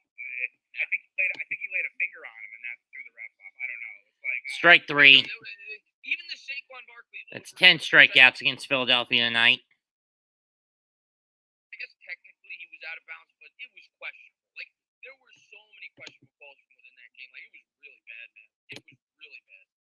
Yeah, no, you get the point. And I try to be objective when I watch even the other team. I rewatched the Dane Belton, and I'm like, what are they even like? I think they get flag happy sometimes. They're holding on to it. It's just like, you put a finger on him. It's like it was ridiculous to me. So, but yeah, This game fucking sucks tonight, folks. I'm not going to lie. yeah, no, absolutely. If the Phillies don't get anything on this next batter, with this next bat from JT Realmuto, I'm just gonna cut this stream a little short. I don't like doing it. I usually like to ride this out, but with how bad Philadelphia's been tonight, I don't want to bother with this. Ground ball. What the hell? Altuve wasn't even in position. I don't even know why Pena tried to throw it to second for the force out. It gets away. That's a throwing error on Pena. So it's now runners at the corners and 2 out instead of a man on, instead of an inning end. Guys in your locker room that you appreciate what they've done, and it shows the guys in your locker room that you believe in them. Because you're saying I'm willing to give up a little draft capital next year to help you guys right now. I appreciate what you guys have done for this team this year. I believe in you guys. I think this team is bringing somebody that can help them. It instills confidence in the football team, and I think confidence goes a long way, especially when you're trying to build something from the ground up in terms of winning football. And Pena's just looking at Altuve and vice versa. Where was the communication on that one? Harper's up next. He's lined out, struck out, ground into a 6-4-3. 2 outs, 2 on. Runs at the corners for Philadelphia. They're down by 4. Let's see if Harper can do what Schwarber couldn't. Ball 1. I'm going to say no. I think they were trading Tony all along. Okay. I think they were trading Tony all along. I really believe that. And I think they were waiting out until the end to try to get as much draft capital as they possibly could. Okay. Cool. But that's my guess. But, Brandon, man, man. Enjoy the game tomorrow. Thank you for calling in. Hopefully we get a W. Yeah, sounds good. Have a good one. All right, buddy. Be good. We're going to catch up with a couple of these, and we're going to bring on the next caller. Jason says, I hope people realize if Jones continues his solid play, he is not taking hometown discount. Jones will get a multi-year. Ball 2. Yeah, he's not taking a discount, nor should he. It's going to come down to how well he plays and what his market is. But Giants, at worst case scenario, can tag. If they're not able to work out a deal before free agency starts, you don't let him hit the market. Tag him, and then you try to work out a deal from there. If not, he plays on the tag for a year. Obviously, I wouldn't want that. I don't want to have to commit $32 million and not be able to maneuver the cap at all. But that's something that they at least have the option to do if they're not able to work out a deal before free agency. Swung and a miss. Strike 1. If he plays well and they want to bring him back, the Giants are not. I don't even think they're going to even let him hit the open market in terms of free agency. Caesar, thank you very much, man. Julio Jones, $2 million this year, 3.5 next. Reliable hands, brings veteran leadership, fits, smart, tough, dependable. Only would cost around a 5th or later. I mean, Julio Jones, isn't he done? Like, Julio Jones, like, what? He's done. I mean, let me look him. I haven't even heard his name. He's done. I mean, last year he had 31. Harper drives that one to right field, but it's off the end of that bat. He's just not the player he once was. Like, And it's Pena who catches it to end the inning. I get it. He's name recognition. He's been a great wide receiver before. Robbing Harper of a single. We're going to go to the 8th. Bottom of the 8th. 5-1 Houston. And at this point, I'm pretty much done with this motherfucker. I just might as well end the stream here. I'm not going to lie. Series tied at 1. Durant, thank you very much, man. Wouldn't you go for a second? Sorry, guys, if I had to end the stream a little short tonight, but let's face it, this game's been horrible across the board for Philadelphia. Houston was out for vengeance tonight. I'd like to thank everyone that did bother to show up to this stream and suffer with me for the last 3+ hours. Leave a comment, smash a like, sub to the channel. I'd love to thank MegaManNG for sticking out for me with me for as long as he did. Mets 2128 signing out. Till next time, goodbye. Good fucking night. Bang.